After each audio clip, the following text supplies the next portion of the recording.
वालेकुम अस्सलाम सर।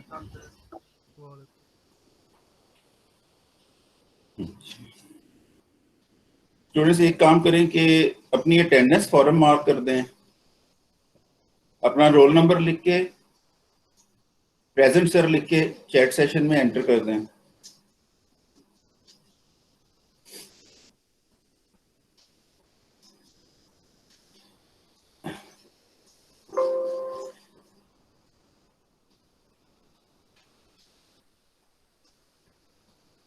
आप कोई क्वेश्चन करना चाह रहे हो लास्ट लेक्चर से रिलेटेड?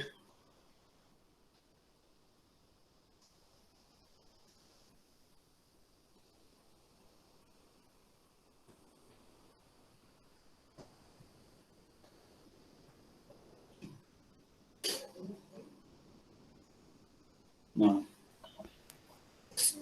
दोनों सीआर्स अवेलेबल है इस वक्त क्लास में? यस सर कह दें जरा, दोनों सीआर्स। Yes sir.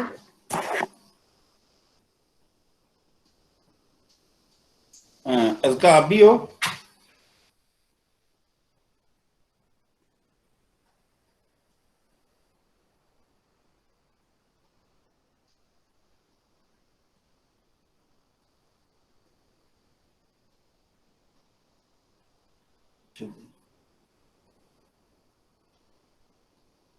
I think so Azka अभी क्लास में नहीं है।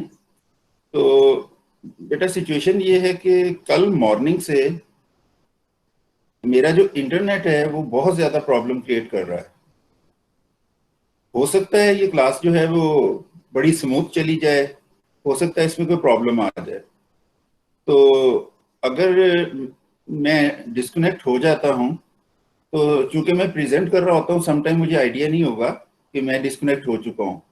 तो मैं दोनों सीआर से ये रिक्वेस्ट करूंगा कि वो मुझे उस वक्त एक कॉल करके, व्हाट्सएप कॉल करके या डायरेक्ट कॉल करके ना इंटरप्ट कर दें, सो दैट कि मैं दोबारा कोशिश कर लूँ। तो समहाउ हम इस क्लास को मैनेज करने की कोशिश करते हैं। ओके जी, बाकायदा आगाज करते हैं क्लास का। मैं प्रेजेंटेशन ओपन कर लूँ, उसके बाद फिर आगे बढ़ते हैं।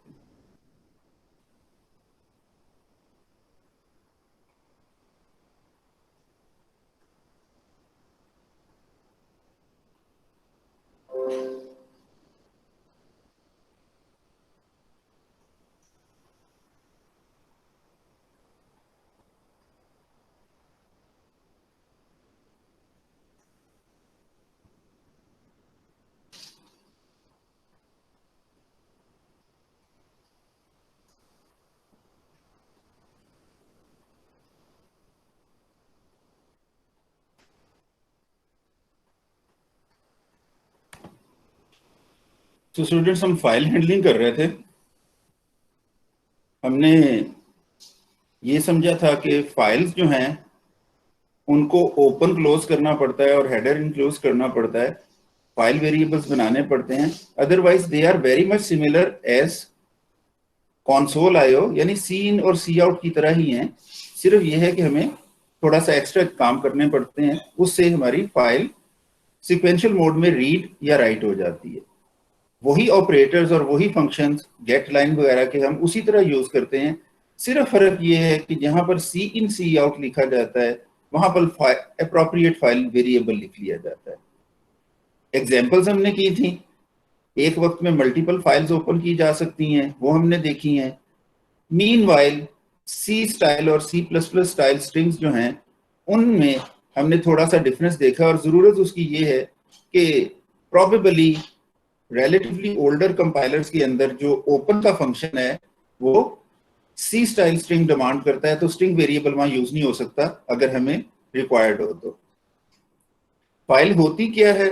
ये एक सीक्वेंस ऑफ बाइट्स होती है जो स्टोरेज मीडिया पे मौजूद होती है। जो कोई भी चीज होगी स्टोरेज मीडिया के ऊपर वो फाइल होगी, और उस फाइल का अपने फोल्डर में एक यूनिक नाम होगा। ब्रॉडर कैटेगरीज में दो तरह की फाइल्स हैं। टेक्स्ट फाइल्स वो फाइल्स होती हैं जो ह्यूमन रीडेबल होती हैं, और इनमें आमतौर पर digits, alphabets, punctuation, special character, spaces वगैरह होती हैं। इसके मुकाबले में बाइनरी फाइल्स ऐसी होती हैं जो किसी स्पेसिफिक सॉफ्टवेयर या एप्लीकेशन के लिए बनी होती हैं। तो वो वाला सॉफ्टवेयर या एप्लीकेशन उन फाइल्स को रीड करके डेटा को मैनिपुलेट करता है। मसलन जेपीजी फाइल्स हैं, पीडीएफ फाइल्स हैं, इनको आप ऑर्डिनरी टेक्स्ट एडिटर्स, नोटपैड वगैरह में ओपन करके नहीं देख सकते, लेकिन जो उनके अपने अप्रोप्रिएट स्पेसिफिक सॉफ्टवेयर्स हैं वो आपको बाकायदा उसमें से डेटा रीड करके फॉर्मेट करके, पिक्चर दिखानी हो पिक्चर दिखाते हैं, वीडियो दिखानी हो वीडियो दिखाते हैं, डेटा प्रेजेंट करना हो प्रेजेंट करते हैं, साइज, फॉन्ट्स, ये सारी चीजें उसके अंदर आ जाती हैं। सो वो फाइल्स जो है बाइनरी फाइल्स कहलाती हैं। और नॉर्मली हर फाइल जो है वो as a binary file treat हो सकती है, क्योंकि file is nothing but a sequence of bytes. फिर हमने ये देखा था कि फाइल हैंडलिंग करते हुए अगर हम एक फाइल को सेल्फ स्ट्रक्चर्ड करना चाह रहे हैं तो फाइल का एक फॉर्मेट हमें बताना पड़ता है। फॉर्मेट में हम बेसिकली ये करते हैं कि top of the file header रख देते हैं, और हेडर के अंदर, हेडर जो है वो बड़ा एक स्पेसिफिक डिफाइंड स्ट्रक्चर होता है, वो वेरिएबल कंटेंट जनरली नहीं होता। अगर वेरिएबल कंटेंट हो भी तो हमारे नॉलेज में होता है। और उसके नीचे हेडर्स के मुताबिक डेटा प्लेस कर दिया जाता है।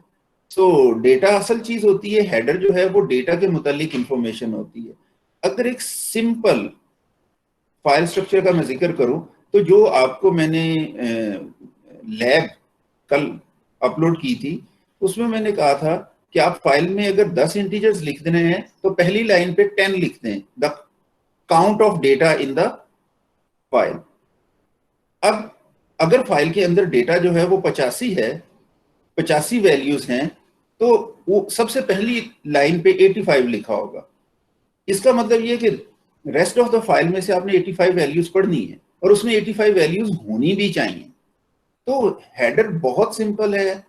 In this example it contains of only the number of values in the file, और उसके बाद उतनी वैल्यूज वहां पड़ी हुई हैं। इसके मुकाबले में बीएमपी का हेडर जो मैंने यहां आपको बताया है वो थोड़ा ज्यादा कॉम्प्लेक्स है, बहुत सारी चीजें उसके अंदर मौजूद हैं। आप इसको, जो आपकी प्रेजेंटेशन आपको मिली है, इसको जूम करके देख सकते हैं कि इसकी 54 बाइट्स जो हैं उनमें क्या चीज मौजूद है, और 54 बाइट्स के बाद 55th बाइट से ऑनवर्ड इमेज शुरू हो जाएगा। वो कैसे होगा अभी हम उस डिटेल में नहीं जा रहे हैं, हम सिर्फ ये कह रहे हैं कि फाइल के स्ट्रक्चर में ये चीज होती है। इसके बाद हमने डिस्कस किया था well known file formats. Basically there are variety of files stored on your computer. Well known file formats हम उन्हें कहते हैं जिनको मल्टीपल सॉफ्टवेयर जो हैं वो मैनिपुलेट कर लेते हैं। मसलन जेपीजी फाइल जो है वो आपको पता होगा कि आप डिफरेंट सॉफ्टवेयर के साथ उन्हें क्या करते हैं, प्रोसेस कर सकते हैं, व्यू कर सकते हैं, एडिट कर सकते हैं, चेंज कर सकते हैं। तो JPG is a well known format. Since this format is published, internet पे अवेलेबल है, किताबों में अवेलेबल है, सो एनीवन हु नोज कि जेपीजी में डेटा स्टोर कैसे होगा वो अपना प्रोग्राम लिख सकता है to manipulate it. Similarly PDF files जो हैं वो वेल नोन फॉर्मेट्स हैं। तो और बहुत सारी ऐसी चीजें हैं जिनके फॉर्मेट्स इंटरनेट पे अवेलेबल हैं।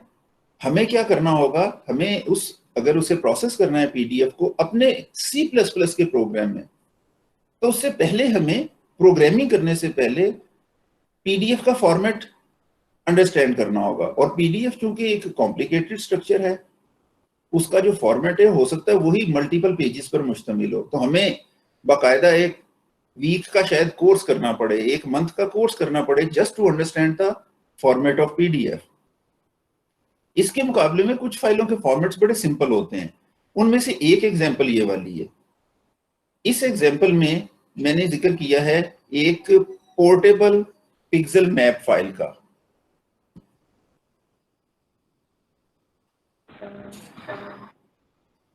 Portable pixel map ppm file है, उसकी एक्सटेंशन पीपीएम होती है।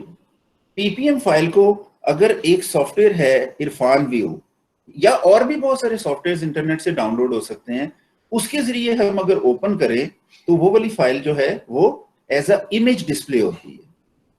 पीपीएम फाइल का स्ट्रक्चर बहुत सिंपल है। इसके शुरू पे एक हेडर होता है और उसके नीचे डेटा होता है। ठीक है, ये दो एग्जांपल्स मैंने यहां शो की हैं। ये हेडर है और ये नीचे, सॉरी, ये कमेंट्स हैं।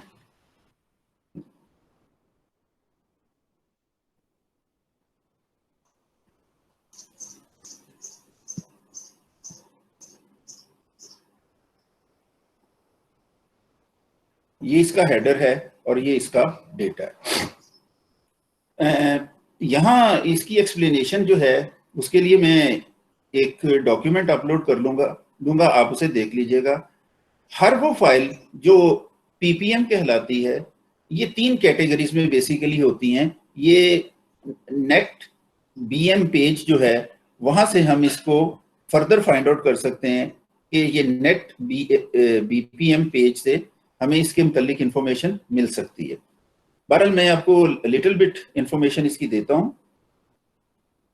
वो ये है कि इसका जो हेडर है वो टेक्स्ट होता है।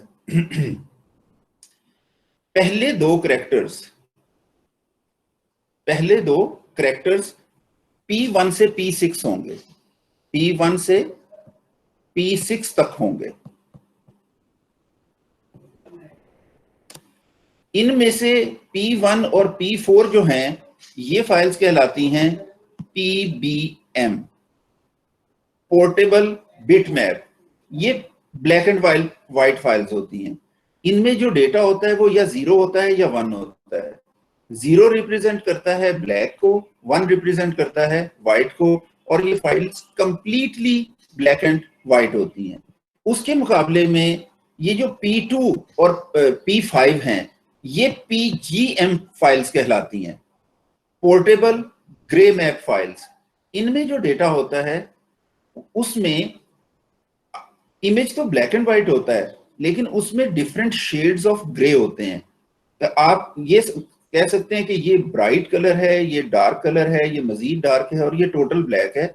लेकिन आप डिफरेंट शेड्स को पहचान सकते हैं और वो ग्रे के शेड्स होते हैं, starting from the dark which is black towards the bright which is white. तो लेकिन फाइल आपकी जो है वो total black and white type look दे रही होती है।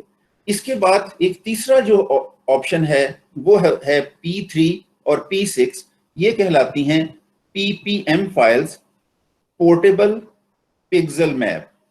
ये फाइल्स बेसिकली कलर्ड फाइल्स होती हैं। तो पहली 2 बाइट्स जो हैं इन फाइल्स की, वो मुश्तमिल होंगी इन 2 कैरेक्टर्स के ऊपर। ये सिग्नेचर कहलाते हैं। आप जब भी एक फाइल ओपन करेंगे जो पोर्टेबल पिक्सल मैप होगी, ग्रे मैप होगी या बिट मैप होगी, आप उसके पहले 2 कैरेक्टर्स 1 बाय 1 रीड करेंगे, उन्हें एग्जामिन करेंगे। अगर वो P1 होगी तो ये ब्लैक एंड व्हाइट फाइल है, P4 होगी तब भी ब्लैक एंड व्हाइट फाइल है, P2 या P5 होंगी तो ये ग्रे मैप फाइल्स हैं, P3 या P6 होंगी तो ये कलर फाइल्स हैं। अच्छा, अब ये 2-2 क्यों हैं? ये वाली जो पोर्शन है ये फाइल का डेटा टेक्स्ट में स्टोर करते हैं और ये वाले जो पोर्शन है वो डेटा को बाइनरी फॉर्म में स्टोर करते हैं। तो इसलिए ये डबल फॉर्म में मौजूद है। यहां इसके बाद आगे देखें, पहली लाइन पे आमतौर पर P1 से P6 तक कोई वैल्यू होगी।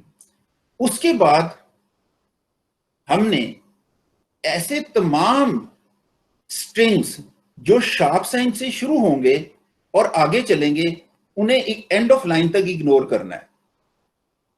ये शार्प साइन से शुरू होके एंड ऑफ लाइन तक जो चीज भी आ रही है, that is nothing but a comment, उसे हमने इग्नोर कर देना है। इसके बाद 3 इंटीजर हमने रीड करने हैं। इस डेटा को, कमेंट्स को इग्नोर करते हुए हमने एटलीस्ट 3 इंटीजर्स रीड करने हैं।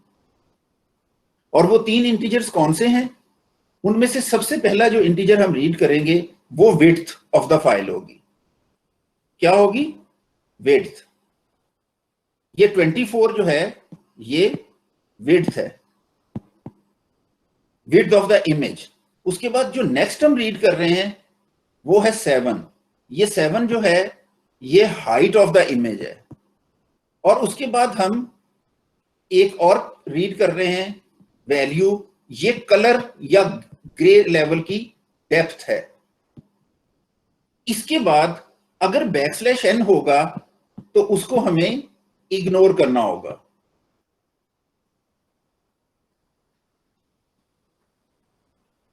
ये जो है हेडर पार्ट हो जाएगा।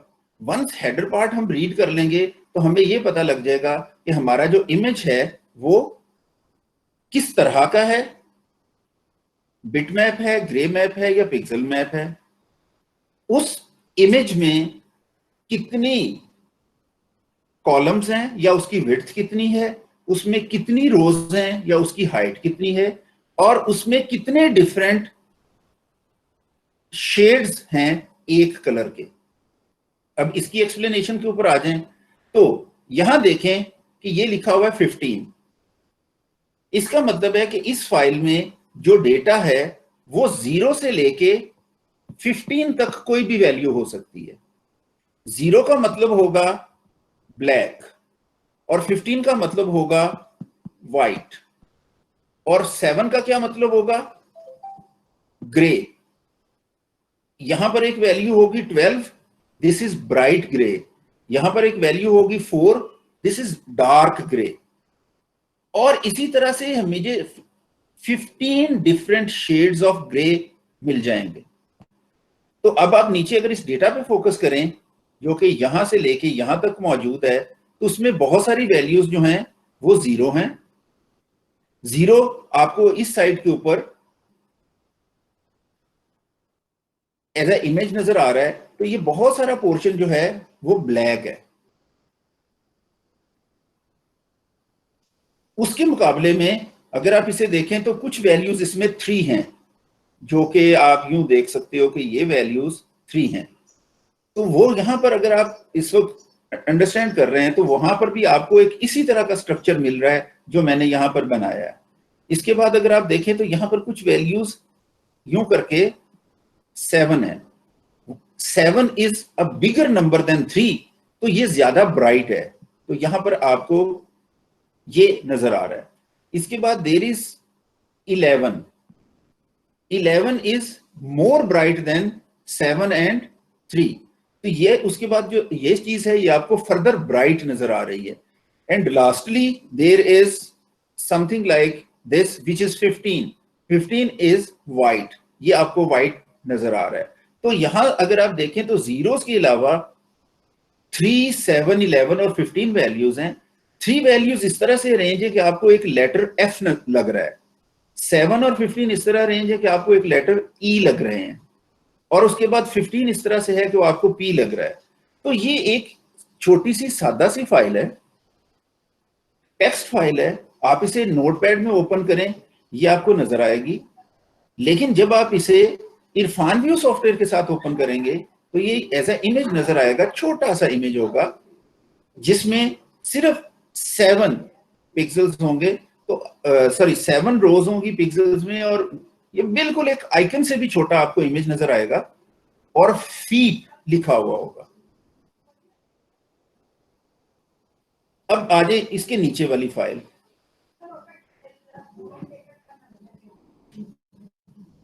ये P3 है, इसका मतलब ये है कि ये कलर फाइल है, और इस फाइल में 3 कॉलम्स हैं, ये 3 इसके कॉलम्स हैं। इसमें ये 2 रोज हैं, ये 2 इसकी रोज हैं, और इसमें 255 एक पॉसिबल वैल्यू हो सकती है। Since it is a colour file, इस कलर फाइल में एक जो डॉट है फाइल के अंदर, जो इमेज के अंदर एक नुक्ता होगा, और उसको हम पिक्सल कहते हैं, that is composed of 3 values. तो ये जो 3 के पेयर्स बनेंगे वन आफ्टर एंड अदर, ये पेयर्स जो हैं ये एक एक पॉइंट को रिप्रेजेंट करेंगे इन द इमेज। ग्रे में एक वैल्यू ही एक पॉइंट को रिप्रेजेंट करती है। 3 means this point is 3, and this 15 means this point is 15। इसके मुकाबले में जो कलर इमेज होता है उसका जो एक पिक्सल होता है उसकी 3 वैल्यूज होती हैं, the basic colours red, blue and green, RGB जिसे बोलते हैं, ये बेसिक कलर्स हैं। तो जितने भी इन बिटवीन कलर्स हैं वो इन्हीं के कॉम्बिनेशन से मिलके बनते हैं। तो ये एक बहुत सिंपल सा स्ट्रक्चर है इमेज फाइल का।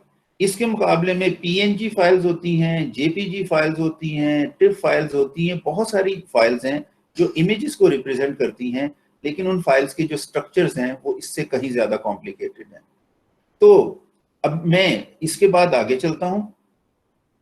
कल जो लैब मैंने आपको दी थी उसमें एक क्वेश्चन मैंने आपको दिया था कि एक PPM फाइल है, अप टिल दैट हो सकता है आपके पास उसका प्रॉपर नॉलेज ना हो, PGM फाइल है रादर, PPM नहीं है।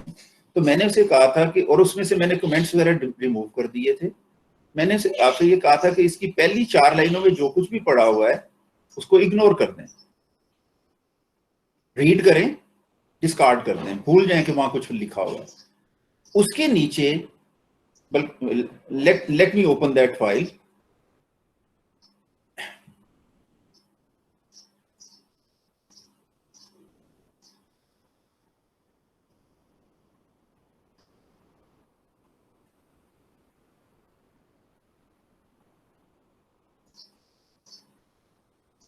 ठीक है, पहली 4 लाइनों में P2 है, इग्नोर कर दें, 300 है, इग्नोर कर दें, 300 है, इग्नोर कर दें, 255 है, इग्नोर कर दें। जब इन चारों को आप इग्नोर कर देंगे तो उसके बाद मैंने कहा था कि यहां से ऑनवर्ड 90,000 वैल्यूज फाइल में पड़ी हुई हैं। वो 90,000 बेसिकली 300 बाय 300 का मल्टीपल है, यानी कि इस इमेज में 300 रोज हैं और 300 ही कॉलम्स हैं। तो 300 रोज और 300 कॉलम्स जब इसमें मौजूद हैं तो टोटल इसके अंदर कितनी इंटीजर्स पड़े हुए हैं? 90,000 इंटीजर्स। आपने इन इंटीजर्स को 1 बाय 1 रीड करना है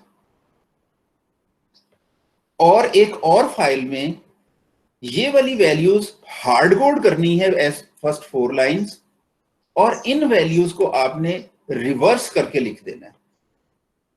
तो नई फाइल बनेगी, उसका भी एक्सटेंशन आप xy.pgm रख सकते हो।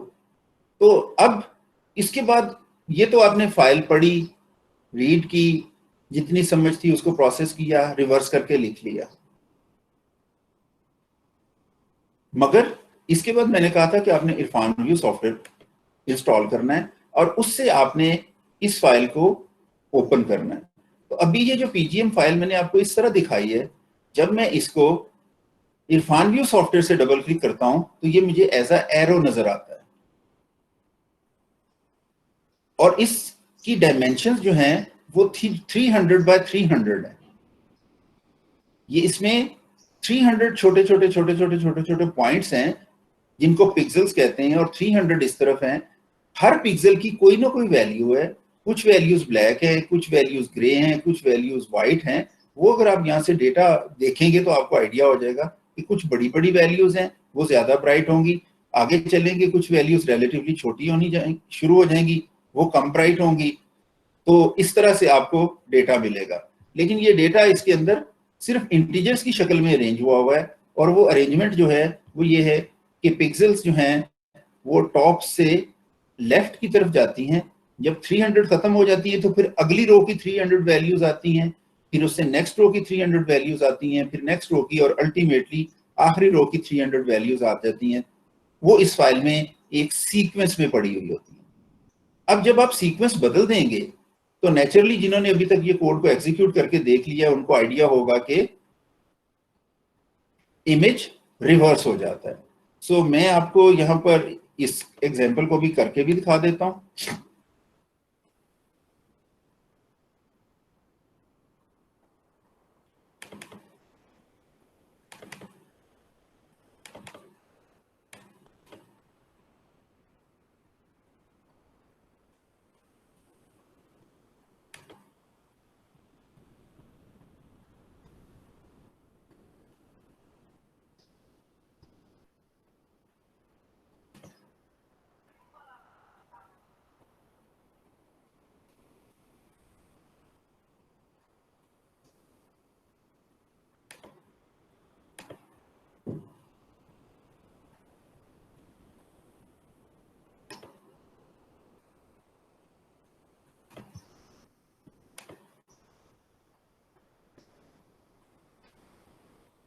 ये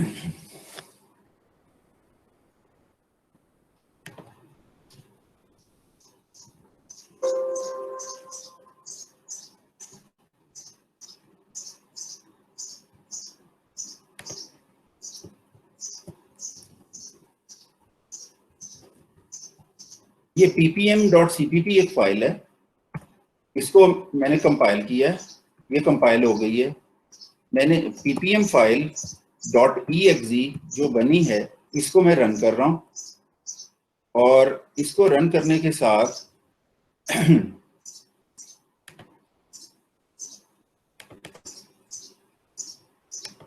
मैं आपको ये दिखा देता हूं कि कोई एक फाइल नई भी क्रिएट हो सकती है एज अ रिजल्ट।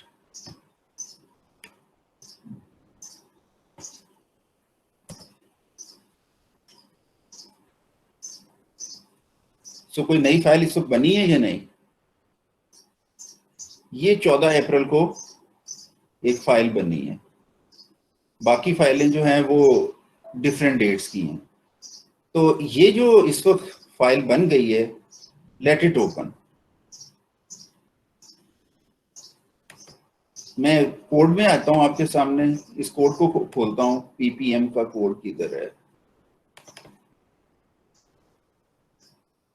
तो जी अगर आप इसके मेन लॉजिक में आए तो सबसे पहले सी आउट है,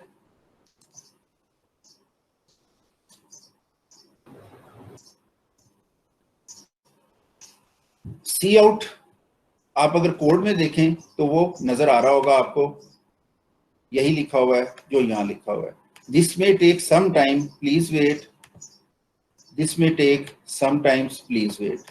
इसके बाद आगे ये कुछ कोड है, इस कोड के एंड के ऊपर कन्वर्जन कंप्लीटेड थैंक्स का मैसेज है, और वो अपीयर हो गया, और उसके बाद at the end main logic and हो गई है। नाउ मीनवाइल इस फाइल में ये एक डेक्लेरेशन है, ASCII ppm bka, bka is a variable name and ASCII ppm is a data type। File read एक फंक्शन कॉल किया है जिसको ये पहला पैरामीटर दे दिया है जो कि एक ppm फाइल का नाम है, और साथ उसको ये एक यूजर डिफाइंड वेरिएबल का नाम दे दिया है। उसके बाद एक नया न्यू bka हमने वेरिएबल बनाया है, और उसको ये वाली वैल्यू असाइन कर दी है जो bka में मौजूद है। अब इस तरह से आगे इस लूप में जब तक bka का डेटा साइज कंप्लीट नहीं हो जाता है, हम कोई एक प्रोसेस जो है वो उस फाइल के ऊपर कर रहे हैं, यानी कि डेटा में कोई ना कोई चेंज लाने की कोशिश कर रहे हैं। और जब ये वाला सारा काम कंप्लीट हो जाएगा तो उसके बाद फिर हम क्या करेंगे, एक नई फाइल जो है उसमें न्यू bka, जिसमें कि इस वेरिएबल से डेटा इस वेरिएबल में स्टोर कर दिया गया है, उसे हम राइट कर देंगे। तो यहां पर न्यू नाम से जो फाइल की है, ठीक है, ये वाली फाइल है, जबकि ये वाली फाइल जो मैंने पहले आपको दिखाई थी ये एक ओरिजिनल फाइल थी जिसको हमने रीड किया, और उसके बाद जब हमने प्रोसेस करके उसे राइट किया तो वो हमें यूं नजर आया। अब यहां पर दो चीजें आप फील करें, एक तो ये है कि ये जो भी हजरत हैं इनकी तस्वीर अपसाइड डाउन हो गई है, एंड सेकंड इज कि ये तस्वीर जो है इसके कलर्स में कुछ वेरिएशंस आ गई है। तो ये है, हमने बिल्कुल एक हल्की सी प्रोसेसिंग की है उस फाइल की, डेटा में कुछ चेंजेस की हैं जिसके बायस ये डिस्टर्बेंसेस आई हैं। इस पूरे लूप में हम कर ये रहे हैं कि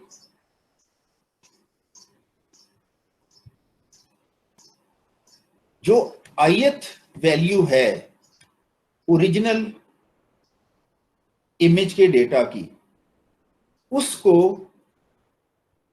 जो हमारा न्यू डेटा है उसमें data size mean last value से एक स्टेप आगे, और उसके बाद उसमें से i माइनस कर दें तो रिवर्स साइड को चल पड़ेंगे, और -1 इसलिए किया है कि हमारा डेटा 0 से शुरू होता है। तो हमने सिंपली ये किया है कि उसको उल्टा कर दिया है। आपको भी एग्जैक्टली यही करना था कि आप इसको यूं कर सकते थे कि दो वेरिएबल्स ले लेते, आई को फॉरवर्ड चला देते, जे को बैकवर्ड चला देते, यहां जे लिख देते, यहां आई लिख देते, तो रिवर्स हो जाता। अब वो आप वाला इमेज जो है वो चूंकि ब्लैक एंड व्हाइट इमेज है, इसलिए आपको उसके कलर्स में कोई फर्क नहीं नजर आना था। मेरा इमेज कलर्ड इमेज था। तो दो प्रॉब्लम्स हुई इस लॉजिक को इंप्लीमेंट करते हुए। एक तो ये कि जो वैल्यू वेरी फर्स्ट वैल्यू थी वो लास्ट बन गई, जो सेकंड थी वो सेकंड लास्ट बन गई, जो थर्ड थी वो थर्ड लास्ट बन गई, और जो लास्ट वैल्यू थी वो फर्स्ट वैल्यू बन गई। एज अ रिजल्ट डेटा बिल्कुल 180 डिग्री के ऊपर स्विच हो गया। दूसरी चीज ये हुई कि रेड वैल्यू ग्रीन हो गई और ग्रीन वैल्यू रेड हो गई, क्योंकि हर ट्रिपल जो है वो RGB होता है। तो B को हमने सबसे पहले कॉपी किया तो वो R पे आ गया, ब्लू ब्लू पे ही रहा, और R जो है वो ग्रीन पे चला गया। तो एज अ रिजल्ट कलर में भी कोई थोड़ी सी चेंज इसकी वजह से आ गई। ये मेन लॉजिक है मेरा। मैं 1-2 मिनट के लिए स्टॉप करता हूं, अगर आपका कोई क्वेश्चन है तो यू मे आस्क।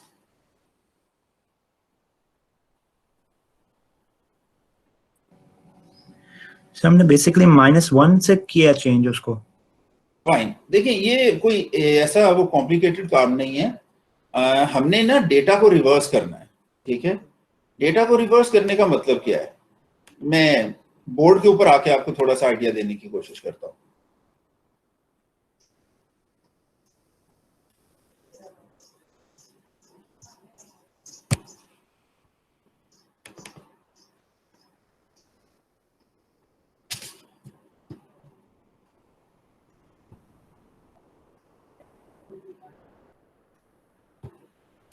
फर्ज कर ले कि ये स्टूडेंट, ये एक एरे है,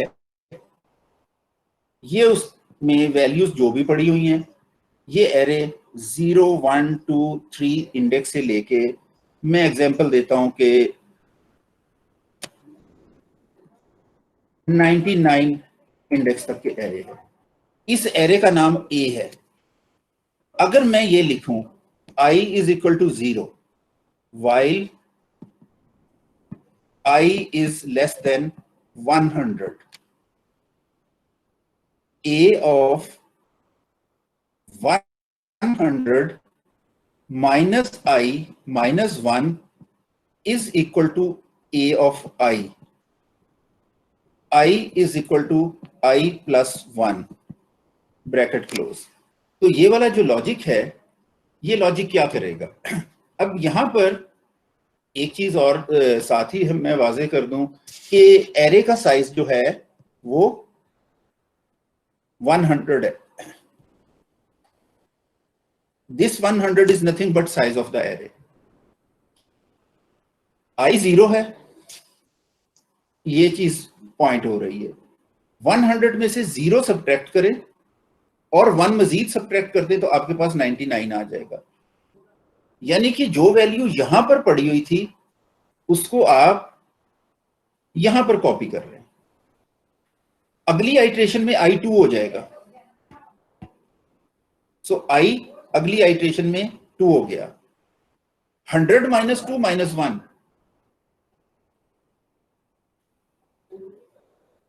मेरे से मिस्टेक हो गई। अगली आइट्रेशन में i 1 हुआ है।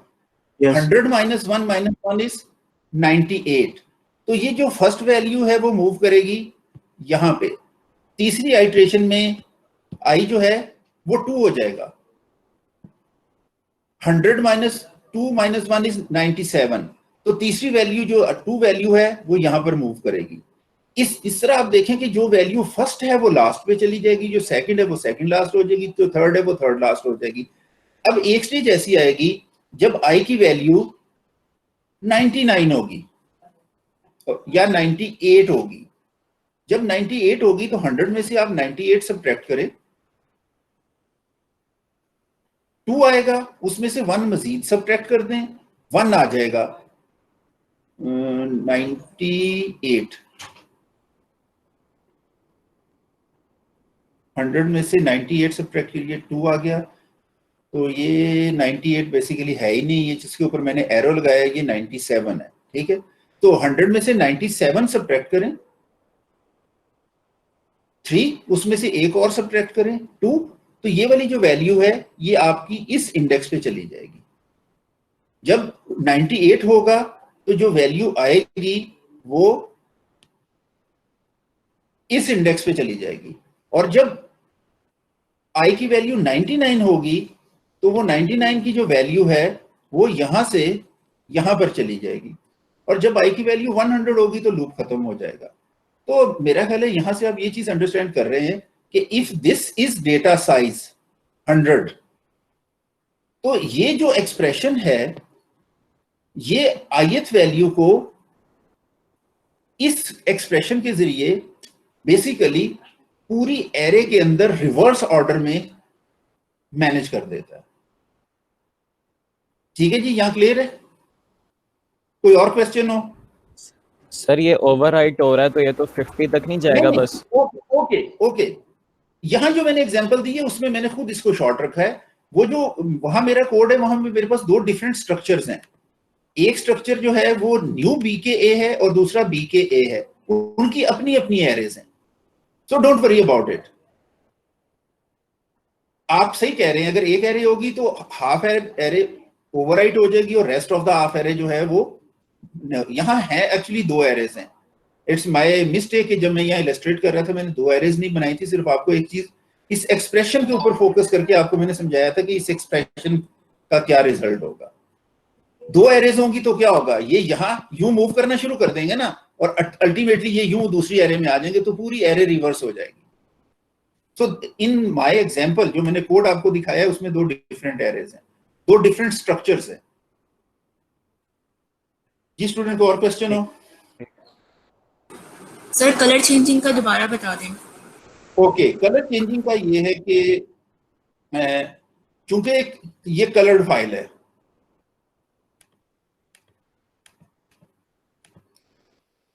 आपके पास एक फाइल में जो 3 वैल्यूज हैं वो हैं रेड, ग्रीन,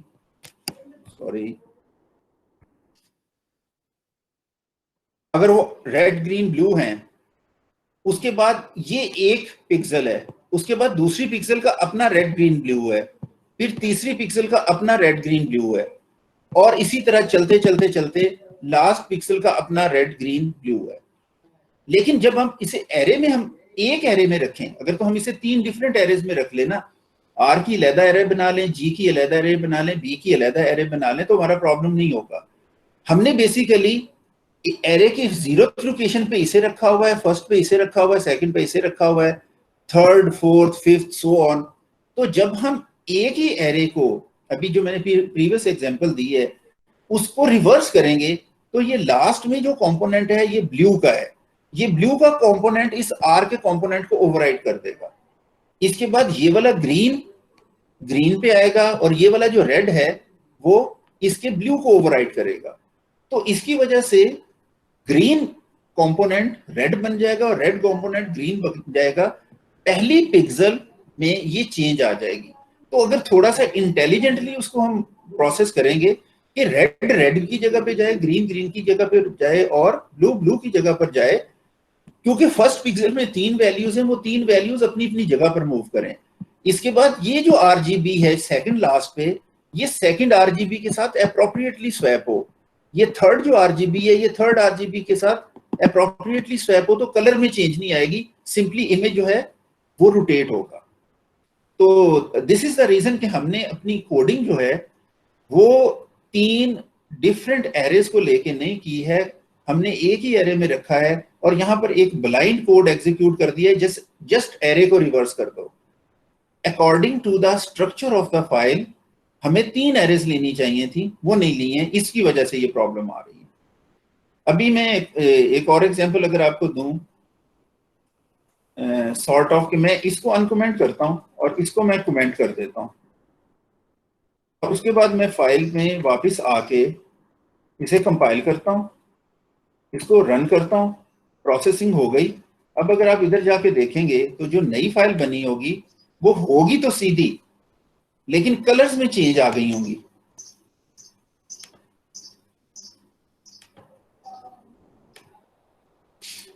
क्यों? क्योंकि अब मैंने पहले इंडेक्स को आखिरी और आखिरी को पहला नहीं किया है। मैंने अपने कोड में जो ओल्ड फाइल का ith इंडेक्स था उसको मैंने न्यू फाइल के भी ith इंडेक्स पे ही रहने दिया है, लेकिन जो ओरिजिनल वैल्यू थी उसको एक और वैल्यू जो शेड्स है उसमें से सब्ट्रैक्ट कर दी है। इस वक्त मैंने जो इस एग्जांपल में किया है वो बेसिकली ये किया है कि अगर मेरे पास रेड का कंपोनेंट 0 था तो उसको मैंने 255 कर दिया है। अगर ग्रीन का कंपोनेंट 100 था तो मैंने उसे 255 माइनस 100 कर दिया है। और अगर कोई कंपोनेंट उसमें कंप्लीट था तो उसको 0 कर दिया है।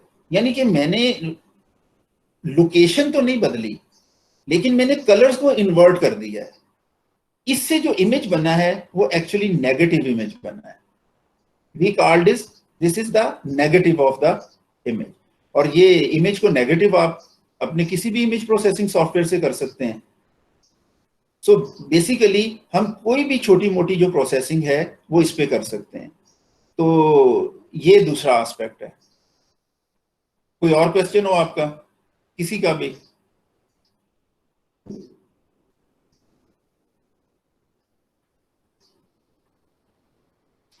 ओके, मुझे लग रहा है कि मैं थोड़ा सा खुद एक्सप्लेन कर देता हूं।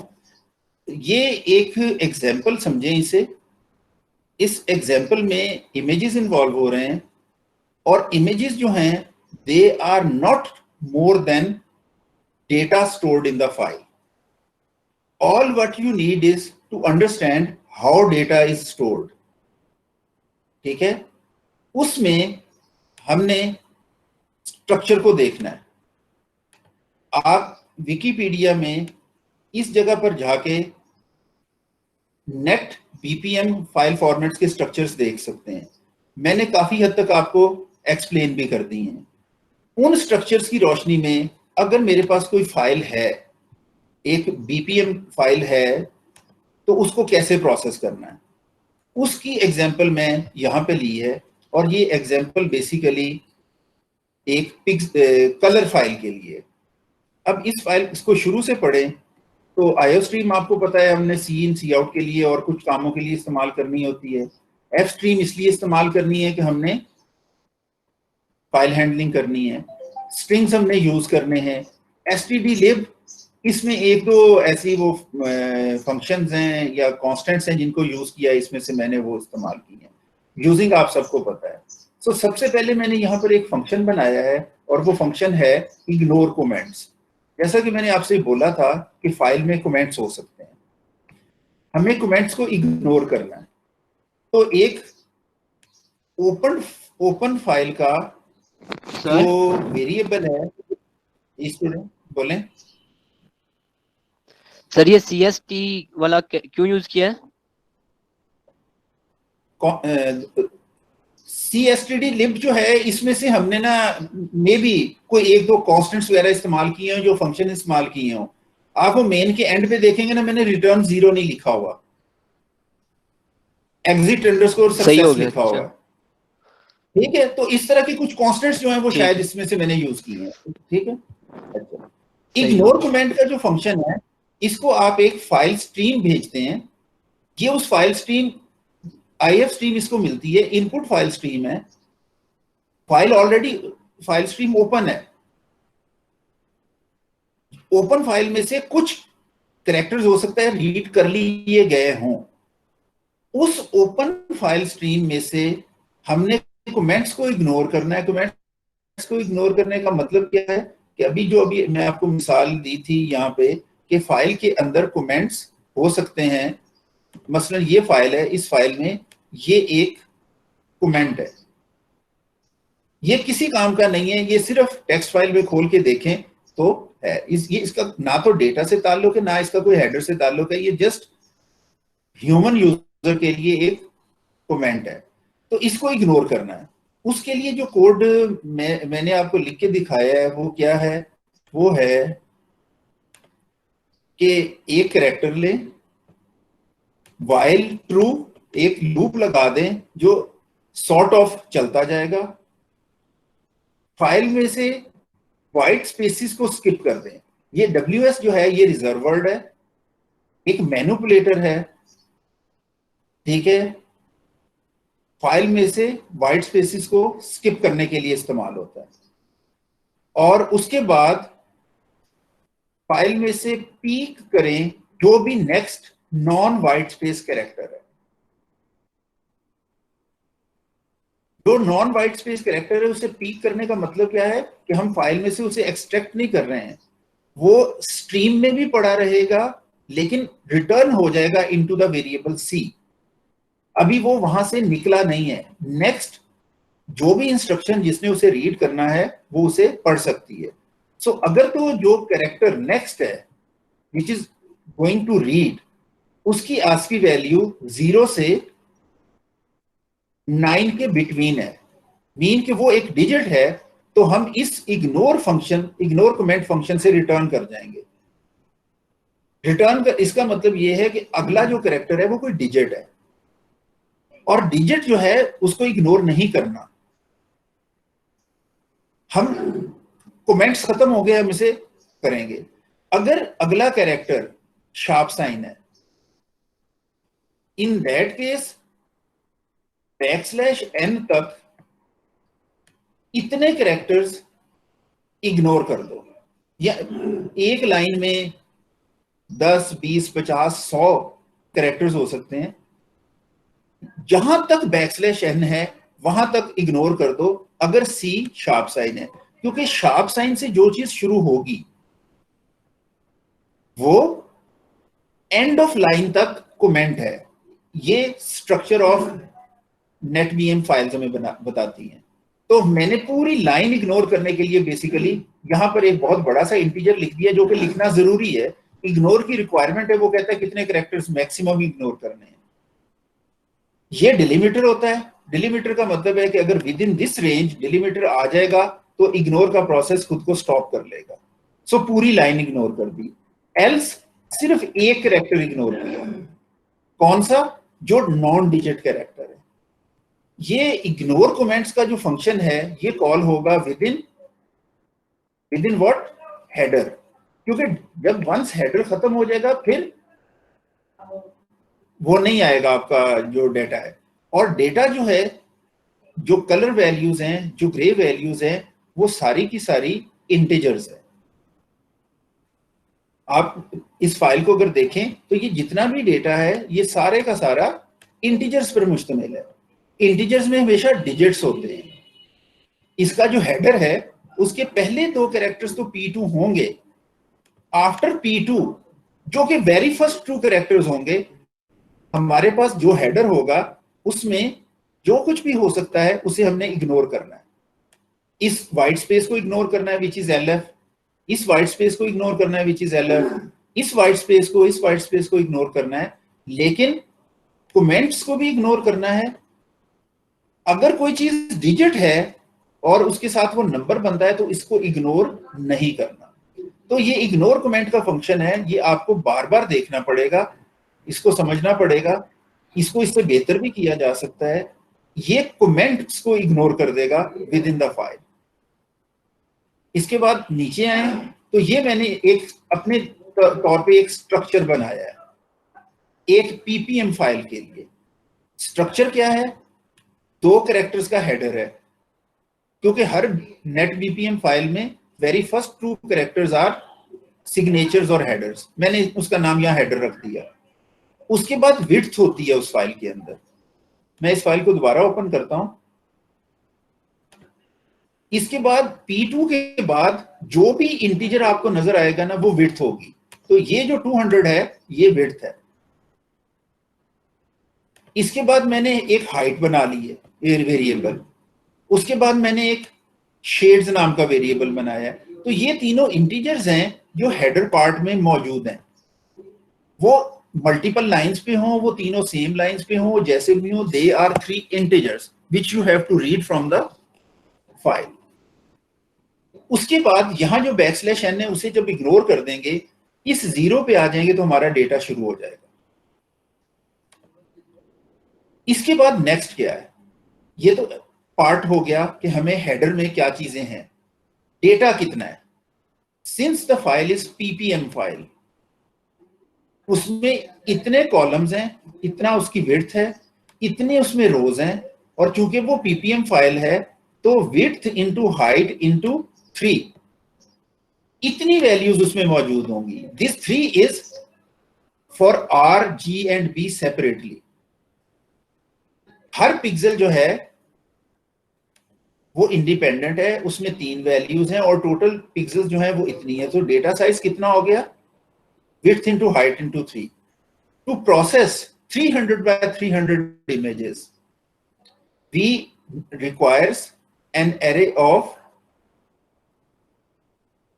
say 90,000, 9,000 या 2,70,000 की एरे मुझे चाहिए। 300 into 300 होगा 90,000, और उसको जब फर्दर 3 से मल्टीप्लाई करेंगे तो 2,27,000 इंटीजर्स की एरे चाहिए होगी।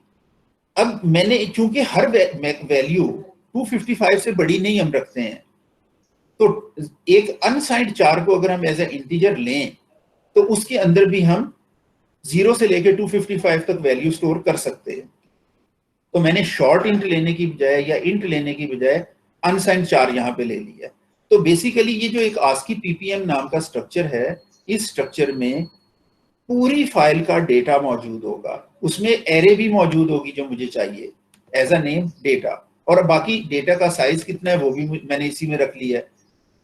फाइल रीड, इसको फाइल का name as a string pass होता है, और एक स्ट्रक्चर बना बनाया विद रेफरेंस पास हो जाता है, सो दैट कि ये फाइल रीड जो है ये इस फाइल से डेटा रीड करके इस स्ट्रक्चर को पॉपुलेट कर सके।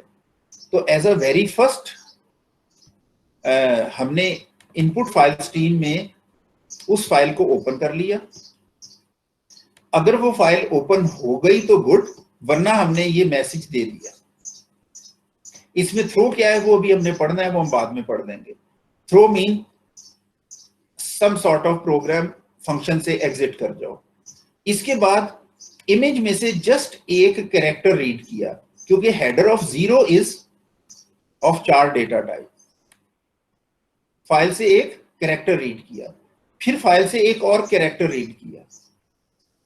जब P1, P2, P3 या P6 दोनों कैरेक्टर रीड हो गए जो हर फाइल के टॉप पे होंगे, तो मैंने इग्नोर कमेंट का फंक्शन कॉल कर लिया है और उसको मैंने img which is a input file stream को एज अ पैरामीटर भेज दिया।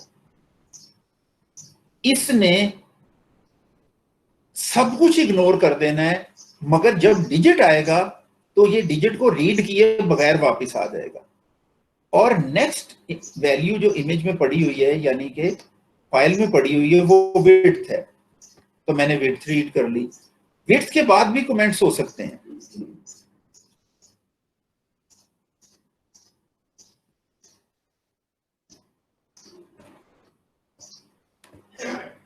वो कमेंट्स मैंने इग्नोर दोबारा किए।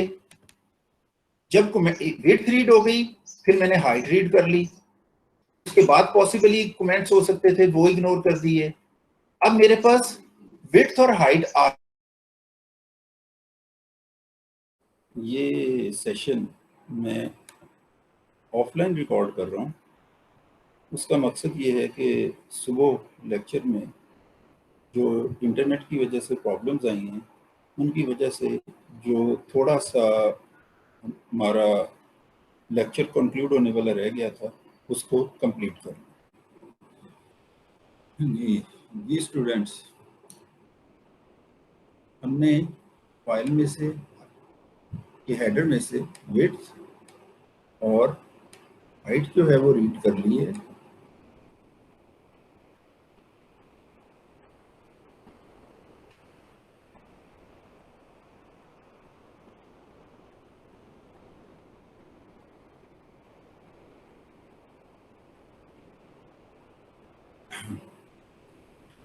जी स्टूडेंट्स, तो हमने जो हमारी इनपुट फाइल है उसमें से हमने विड्थ और हाइट रीड कर ली है। विड्थ और हाइट रीड होने के बाद हम जितनी हमारा डेटा है, जो हमारी वैल्यूज़ हैं उस पिक्चर से रिलेटेड उस इमेज में, वो हम कंप्यूट कर सकते हैं। Height into width multiply by 3, because colour image में हर पिक्सल पे, हर पॉइंट पे 3 वैल्यूज होती हैं, रेड, ग्रीन एंड ब्लू। और उसके बाद हम शेड्स रीड करेंगे और फर्दर अगर कोई कमेंट्स होंगे तो उन्हें इग्नोर कर देंगे। So let's have a look at the ppm file. देखिए ये P3 था, P3 के बाद ये वाइट स्पेस थी, वाइट स्पेस के बाद आगे ये कमेंट था। तो P3 रीड करने के बाद हमने क्या किया, कमेंट्स को इग्नोर कर दिया। कमेंट्स इग्नोर तब तक होते रहेंगे जब तक कोई डिजिट जो है वो सामने ना आ जाए। तो ये सारी चीज़ें इग्नोर हो जाएंगी और यहाँ से ऑनवर्ड एक्सट्रैक्शन के लिए पॉइंट हमें मिल जाएगा। इसके बाद जब विड्थ रीड करेंगे तो वो ये इंटीजर रीड करेगा, उसके बाद इग्नोर कमेंट इनको इग्नोर कर देगा। फिर हाइट रीड करेंगे, नीचे वाला 200 हो जाएगा और इग्नोर कमेंट इनको इग्नोर कर देगा। फिर शेड्स रीड करेंगे, इससे पहले हम इन दोनों को मल्टीप्लाई करके डेटा साइज कंप्यूट कर चुके होंगे। यहाँ से हमें मैक्सिमम वैल्यू जो इस फाइल के अंदर हो सकती है वो मिल जाएगी। और उसके बाद भी पॉसिबली कमेंट्स हो सकते हैं, वो हम इग्नोर करेंगे using the ignore comment function. और ये जो ज़ीरो है, इस ज़ीरो से पहले जो एक्सट्रैक्शन है वो अवेलेबल होगी। अब यहाँ से ऑनवर्ड डेटा अवेलेबल है। तो ये हेडर हो गया। इसके बाद हम लूप लगाएंगे।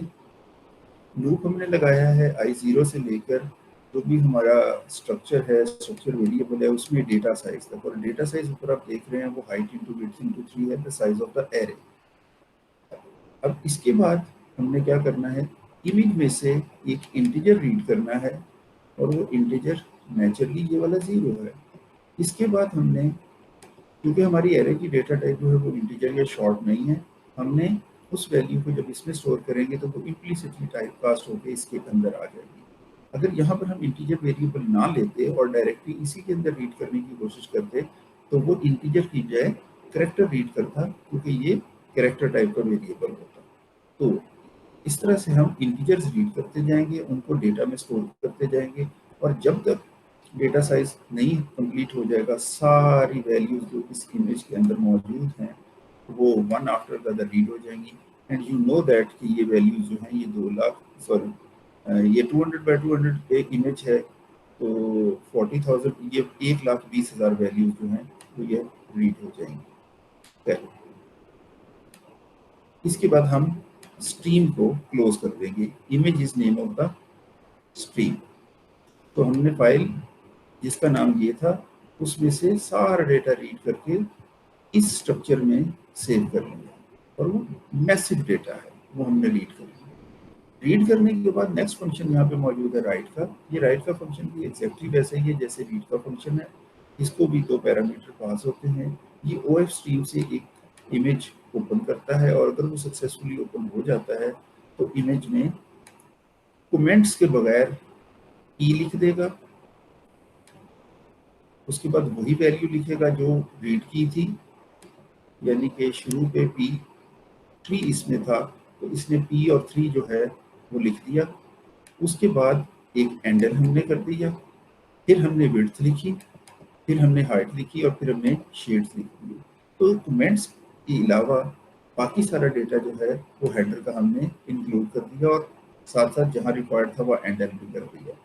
इसके बाद हमने लूप लगाया और लूप लगा के हमने जो डेटा है, अब वो अगेन यहाँ पर ये मैं एम्फेसाइज करना चाहूँगा कि ये जो डेटा है ये हमारा अनसाइंड 4 एरे में पड़ा हुआ है, लेकिन हमें तो फाइल में इंटीजर्स रीड करने हैं तो हम इसको टाइप कास्ट कर लेंगे सो दैट कि वैल्यू तो वही रहे जो एरे में पड़ी हुई है, लेकिन उसकी डेटा टाइप इंट हो जाए। और इंट को हम आउटपुट स्ट्रीम में इंसर्ट कर देंगे और उसके बाद हम डेफिनेटली एक स्पेस जरूर इंसर्ट करेंगे ताकि 2 डिफरेंट वैल्यूज जो हैं वो उनके बीच में एक गैप आ जाए। और इसके अलावा जो है इस कोड में मैंने ये किया है कि अगर ये कंडीशन ट्रू हो, जो कि फर्स्ट टाइम मैंने ट्रू करना उसे अवॉइड किया है, I greater than 0 हो, और i less than 15 i remainder 15 0 हो तो हम एक नई लाइन क्रिएट करते हैं। इससे जो फाइल जनरेट होगी वो फाइल जो है उसमें मल्टीपल लाइंस के ऊपर डेटा होगा और हर लाइन में सिर्फ 15 वैल्यूज मौजूद होंगे। सो स्टूडेंट्स, इसके साथ ही इसमें जो फंक्शंस हैं उनका कंसर्न कंप्लीट हो जाता है। मैं वंस अगेन कहूँ कि इस स्ट्रक्चर की हमने एक फाइल बना ली, इस स्ट्रक्चर का हमने एक वेरिएबल बना लिया, इस फाइल को इस स्ट्रक्चर वेरिएबल में हमने रीड कर लिया, फिर हमने एक नया स्ट्रक्चर बनाया, उसको ये वाला स्ट्रक्चर असाइन कर दिया ताकि स्ट्रक्चर का हेडर दूसरे स्ट्रक्चर के अंदर कॉपी हो जाए और डेटा भी कॉपी हो जाए। अगर मुझे डेटा को ज़्यादा चेंज नहीं करना तो मैं उसे एज इट इज़ भी यूज़ कर सकता हूँ। फिर मैंने यहाँ एक लूप लगा के पूरे डेटा साइज को प्रोसेस किया है और यहाँ पे अगर आप देखें तो डेटा ऑफ आई इंडेक्स के ऊपर जो डेटा पड़ा हुआ है उसको मैंने शेड्स में से माइनस कर दिया। और ये ध्यान में रखें, शेड्स जो है ये वो वाली वैल्यू है which is the maximum allowed integer here. तो जब हम वैल्यू माइनस करेंगे तो अगर डेटा ऑफ आई में 0 होगा तो इसका एंड रिजल्ट 255 हो जाएगा विच इज़ द मैक्सिमम वैल्यू। और अगर डेटा ऑफ आई में 255 होगा तो वो 255 में से सब्ट्रैक्ट होकर 0 हो जाएगा। इसी तरह अगर यहाँ एक छोटी सी वैल्यू होगी तो वो 255 से सब्ट्रैक्ट होकर 255 के करीब की बड़ी वैल्यू बन जाएगी। और अगर इसमें एक बड़ी वैल्यू होगी मसलन 240 तो इसमें से सब्ट्रैक्ट होकर 15 रह जाएगी, वो छोटी हो जाएगी। तो बेसिकली हम वैल्यूज को रिवर्स कर रहे हैं, जो जीरो साइड की वैल्यूज हैं उनको 255 पे ले जा रहे हैं, जो 255 की वैल्यूज उनको जीरोस पे लगा रहे हैं। तो इस प्रोसेस के बाद जब पूरे न्यू बीके में बीके से जो हमारे स्ट्रक्चर रीड किया था और ये वाला स्ट्रक्चर हमारा नया स्ट्रक्चर उसमें डेटा आ जाएगा, तो इसके बाद फिर हम ये करेंगे कि फाइल राइट फंक्शन कॉल करके अंडरस्कोर न्यू के साथ एक फाइल बना लेंगे और उसमें ये वाला डेटा जो है ये हम स्टोर कर देंगे और ये मैसेज आ जाएगा। तो यहाँ पर मैं आपको ये करके दिखा देता हूँ कि CL APM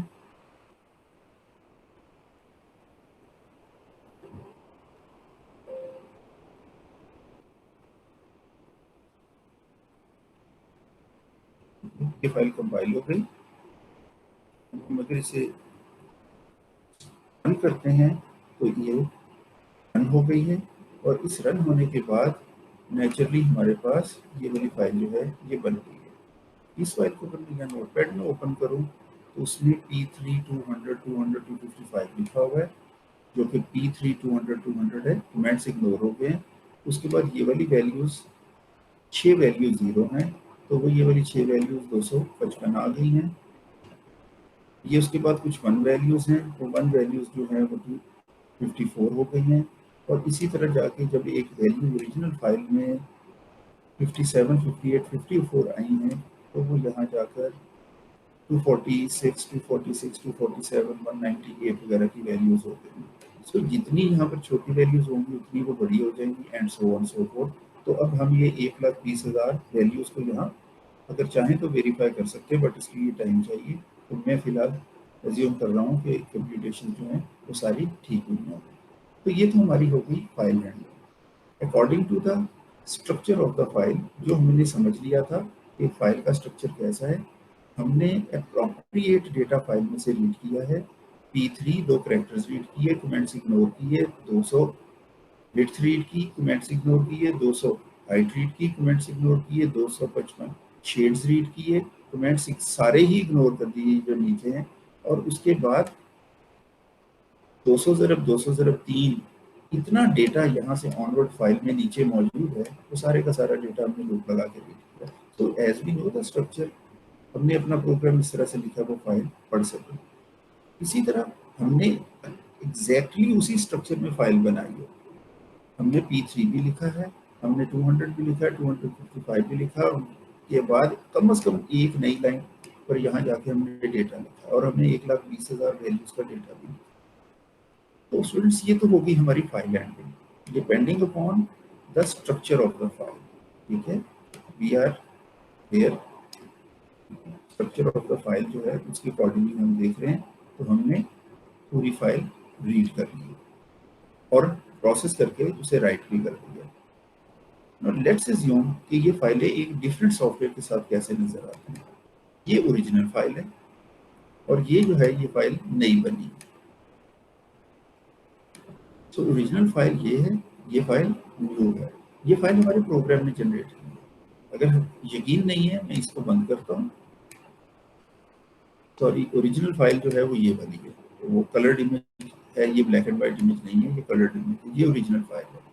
और ये फाइल जो है ये क्रिएट हुई है, इसको मैं यहाँ से डिलीट कर देता हूँ और जाके यहाँ पर अगर मैं प्रोग्राम को दोबारा चलाऊँ तो आप देखेंगे एक नई फाइल बन जाएगी, और वो नई फाइल जो 17 अप्रैल को बनी है वो ये वाली है। इसको खोलें तो ये आती है दूसरी फाइल। सो ये आउटपुट फाइल है, ये इनपुट फाइल है। हमने उसे as a data integers process किया है, कैरेक्टर्स प्रोसेस किया है, टेक्स्ट प्रोसेस किया है, लेकिन इरफान भी उसी फाइल को पढ़ता है और उसको as a colour image treat करता है। अब हमने इससे ये जो इमेज जनरेट किया है, ये बेसिकली इस इमेज का नेगेटिव इमेज है। तो हमारे पास बहुत सारे सॉफ्टवेयर होते हैं जो फोटो एडिटिंग सॉफ्टवेयर होते हैं, फोटो मैनेजमेंट के मैनिपुलेशन के सॉफ्टवेयर होते हैं, उनसे हम किसी भी इमेज को नेगेटिव कर सकते हैं। तो बजाय मैं अपना कोड के, अगर मैं यही इरफान व्यू सॉफ्टवेयर के इमेज में जाऊं और यहाँ पर ये नेगेटिव इमेज की मेरे पास ऑप्शन है और मैं इसे कहूँ कि सारे चैनल्स यानी रेड, ग्रीन और ब्लू तीनों को इन्वर्ट कर दो, तो जो पिक्चर मेरे सामने आएगी वो ये होगी।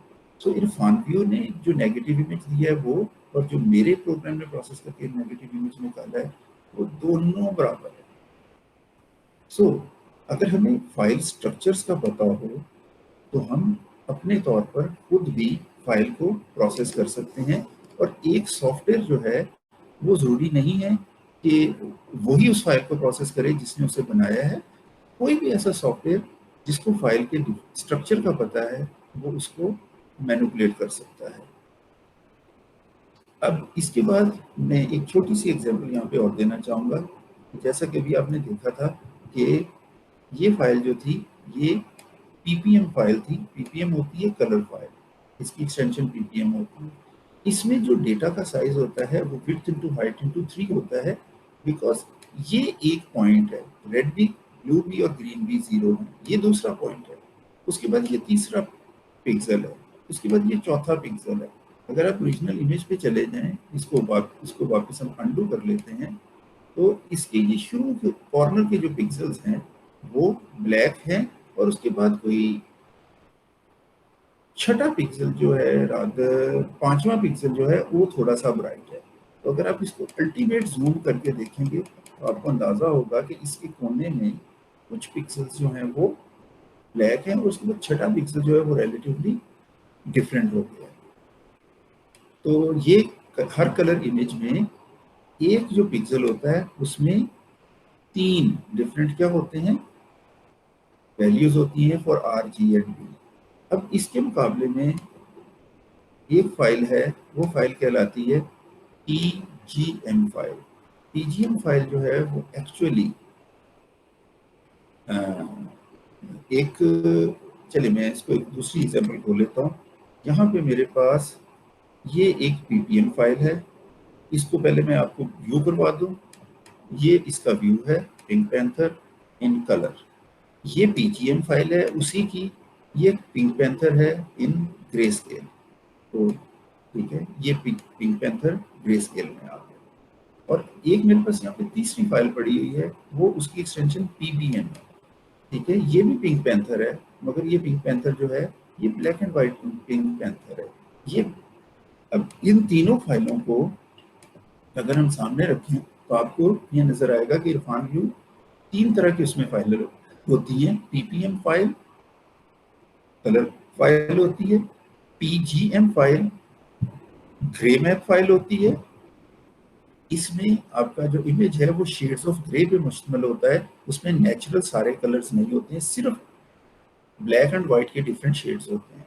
लेकिन जो PBM फाइल है वो सिंपली या ब्लैक होगा या व्हाइट होगा, उसमें इन बिटवीन कोई कलर नहीं होगा, या जेट ब्लैक या सॉलिड व्हाइट। अब ये जो तीनों फाइलें हैं, इन तीनों को अगर हम नोटपैड में ओपन करें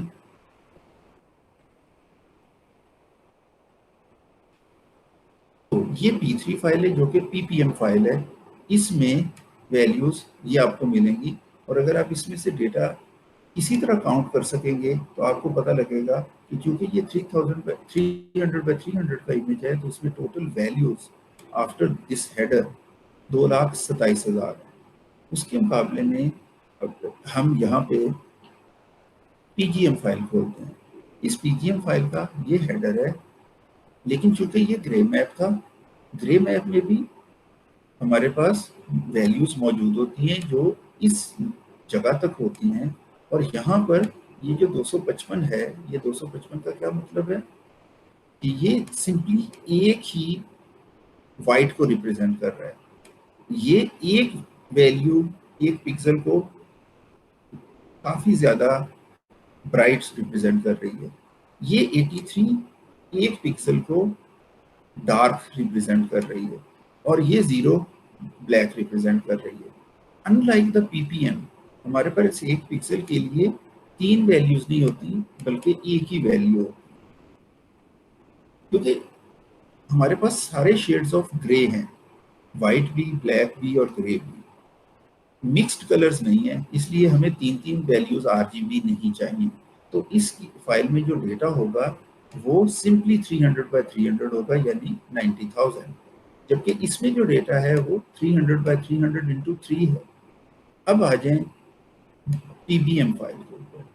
इस पीबीएम फाइल में इस कितना हेडर है, अब इसमें शेड्स हैं ही नहीं, लेवल्स हैं ही नहीं, तो इसमें सिंपली साइज है, और इसमें 300/300 90,000 वैल्यूज मौजूद हैं, और हर वैल्यू या 0 है या 1 है, नथिंग एल्स।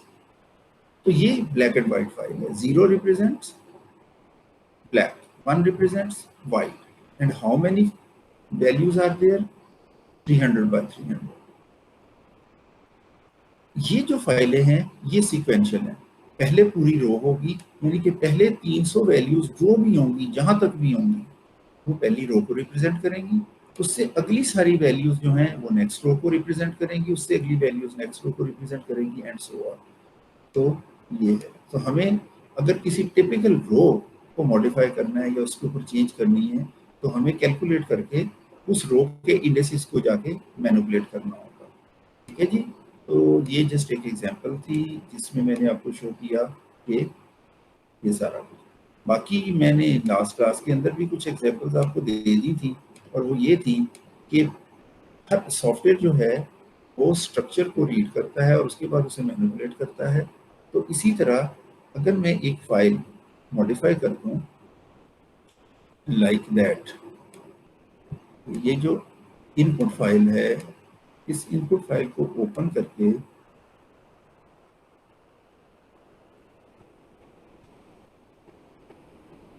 नोटपैड के साथ अगर मैं इसकी हाइट को 100 करूं, तो ये टॉप 100 रोज को रीड करेगा, क्योंकि हेडर ये कह रहा है कि उसके नीचे डेटा ही इतना है, और आखिरी जो 100 रोज का डेटा फाइल में मौजूद है उसको रीड किए बगैर क्या करेगा? प्रोसेसिंग स्टॉप कर देगा। तो मैं अब ये कर रहा हूँ कि पहले तो आपको ये कर रहा हूँ कि इसको शो करता हूँ कि इरफान व्यू इसे कैसे दिखाता है, तो वो इसको हाफ दिखाएगा। अब मेरा सॉफ्टवेयर इसके साथ क्या करेगा? उसने नई फाइल बना दी, उसने हाफ साइज का नया इमेज बना दिया, क्योंकि मेरे सॉफ्टवेयर को तो ये पता ही नहीं है कि नीचे डेटा है। अब अगर मैं अपने सॉफ्टवेयर में जाके इसको 200 कर दूं, तो यहाँ इसके नीचे डेटा जो है वो सिर्फ 100 लाइंस के लिए है, मगर हेडर मैंने एडिट कर दिया। और अगर इसमें चूंकि ओरिजिनल फाइल है, इसके अंदर डेटा मौजूद है, मैं इस पे 200 कर दूं, तो इनके इम्पैक्ट्स देखें क्या होते हैं। ओरिजिनल फाइल रिस्टोर हो जाएगी क्योंकि उसमें डेटा मौजूद था, लेकिन जो मेरे प्रोग्राम में फाइल बनाई है उसके नीचे डेटा मौजूद ही नहीं है, वो स्टिल हाफ रहेगी, लेकिन साइज ये 200/200 बताएगा और नीचे ब्लैक हो जाएगी। मैं एक और ट्रिक करता हूँ, मैं ये वाली फाइल जिसमें डेटा मौजूद नहीं है, मैं यहाँ से लेके एंड ऑफ फाइल तक कॉपी करता हूँ और वहाँ पे जाके पेस्ट कर देता हूँ। यानी कि जो डेटा पोर्शन था उसको मैंने कॉपी पेस्ट कर दिया। अब मैंने डेटा कॉपी पेस्ट के जरिए उसमें बना दिया है। सो इस फाइल को मैं दोबारा ओपन करता हूं। अब जो डेटा ऊपर था वही डेटा नीचे रिपीट हो गया। फाइल में इस वक्त वैल्यूज मौजूद हैं, सॉफ्टवेयर पढ़ सकता है, वो वैल्यूज मैंने कॉपी पेस्ट कर दी थी, तो कॉपी पेस्ट ऊपर से नीचे वैल्यूज हो गई। सो स्टूडेंट्स, इनसे आपको बहुत सारी चीज़ें जो हैं आपने लर्न की होंगी। मैं आपको सजेस्ट यही करूँगा कि आप फाइल हैंडलिंग जो है उस पर फोकस करें। इमेजेस आपको समझ आते हैं नहीं आते हैं, ये इस प्रोग्राम इस लेक्चर का कंसर्न नहीं है। हमने सिर्फ ये देखना है कि ये वाली जो फाइल है, ये जो फॉर्मेट है वो हमें समझ आ गया है। उस फॉर्मेट के अकॉर्डिंगली हमने डेटा को रीड करना है, उसको कुछ ना कुछ प्रोसेस करना है और उसके बाद हमने फाइल को राइट करना है। इसके से ज़्यादा अगर आपको यहाँ पे कोई चीज़ समझ नहीं आ रही है तो आप उसे इग्नोर कर सकते हैं। ठीक है जी, तो ये प्रेजेंटेशन तो कंक्लूड करते हैं। इसकी बाकी एक स्लाइड बच गई है, वो हम कमिंग क्लास में डिस्कस कर लेंगे। फिर वक्त जो है मैं आपको एक और जो हमारा कोड है उसकी तरफ ले जाना चाहूँगा वो भी फाइल हैंडलिंग से रिलेटेड है। लेकिन मेरे पास ये पाकिस्तान का एक मैप है। इस पाकिस्तान के मैप के ऊपर डिफरेंट सिटीज़ जो हैं वो मार्क हुए हैं। तो मैंने इन तमाम सिटीज़ के या इनमें से मेजॉरिटी ऑफ सिटीज़ का जो डेटा है वो गूगल मैप्स की मदद से खुद टाइप किया। मैंने name of the city type किया है, उसके बाद उसका लॉन्गिट्यूड टाइप किया है, उसके बाद उसका लैटिट्यूड टाइप किया, फिर एंटर की प्रेस करके आगे आ गया। तो इस फाइल के अंदर मैंने 74 डिफरेंट सिटीज़ जो है पाकिस्तान के, उनका सिटी नेम और उसके अलावा उनका वो जो है लैटिट्यूड और लॉन्गिट्यूड का डेटा लिया। अब इस फाइल में एबटाबाद और कुछ और शहर है जैसे रहीम यार खान है या मुजफ्फरगढ़ है या किला सैफुल्ला है, उनके अंदर स्पेस आ रही है। ये हम ऑलरेडी पढ़ चुके हैं कि जब भी हमारे पास एक स्ट्रिंग में या कैरेक्टर में हमें स्पेस रीड करनी हो तो हम एक्सट्रैक्शन ऑपरेटर जो डबल ग्रेटर देन साइन होता है वो यूज़ नहीं कर सकते, हमें गेट या गेट लाइन फंक्शन यूज़ करने पड़ते हैं। तो इस फाइल को अगर मुझे रीड करना है तो इस फाइल को रीड करने का जो मेरा कोड है वो है ये वाला। अगेन मैं स्ट्रक्चर्स और फंक्शंस पे ज़्यादा काम करता हूँ, लेकिन इस टिपिकल फाइल के इस टिपिकल एग्जांपल में मैंने बहुत ज़्यादा काम जो है वो मेन में ही किया। तो anyway after the required headers मैंने सिटी नाम का एक स्ट्रक्चर बनाया है जिसमें नेम, लैटिट्यूड और लॉन्गिट्यूड उसके 3 ही मैंने कंपोनेंट वेरिएबल्स बनाए हैं। इसके बाद एक फंक्शन है डिस्टेंस का। ये फंक्शन जो है ये बेसिकली सिटी जो अभी अभी स्ट्रक्चर आपने देखा है उसकी एक एरे रिसीव करता है। उस एरे के साथ साथ ये एक integer variable s for starting point and t for the target point ये एक्सेप्ट करता है। और यूजिंग द फार्मूलाज जो स्फेरिकल कोऑर्डिनेट्स यानी लैटिट्यूड और लॉन्गिट्यूड के होते हैं, वो इन जगह से हमें उनके मुतालिक इंफॉर्मेशन मिल सकती है। उनको यूज़ करते हुए, उन फार्मूलाज को यूज़ करते हुए इस इंडेक्स के ऊपर पड़ी हुई जो सिटी है उससे इस इंडेक्स के ऊपर जो सिटी मौजूद है उसका डिस्टेंस कंप्यूट करता है। ऑर्डिनरी हमारा जो डिस्टेंस फार्मूला होता है x2 minus x1 whole square plus y2 minus y1 whole square का होल स्क्वायर रूट, वो यहाँ काम नहीं करेगा क्योंकि ये स्फेरिकल कोऑर्डिनेट्स हैं, ये कार्टेशियन कोऑर्डिनेट्स नहीं है। तो वो फार्मूले हमें यहाँ से मिल सकते हैं। अमूमी तौर पर ये वाला कोड मैं स्टूडेंट्स को कहता हूँ कि एज एन एक्सरसाइज खुद करें।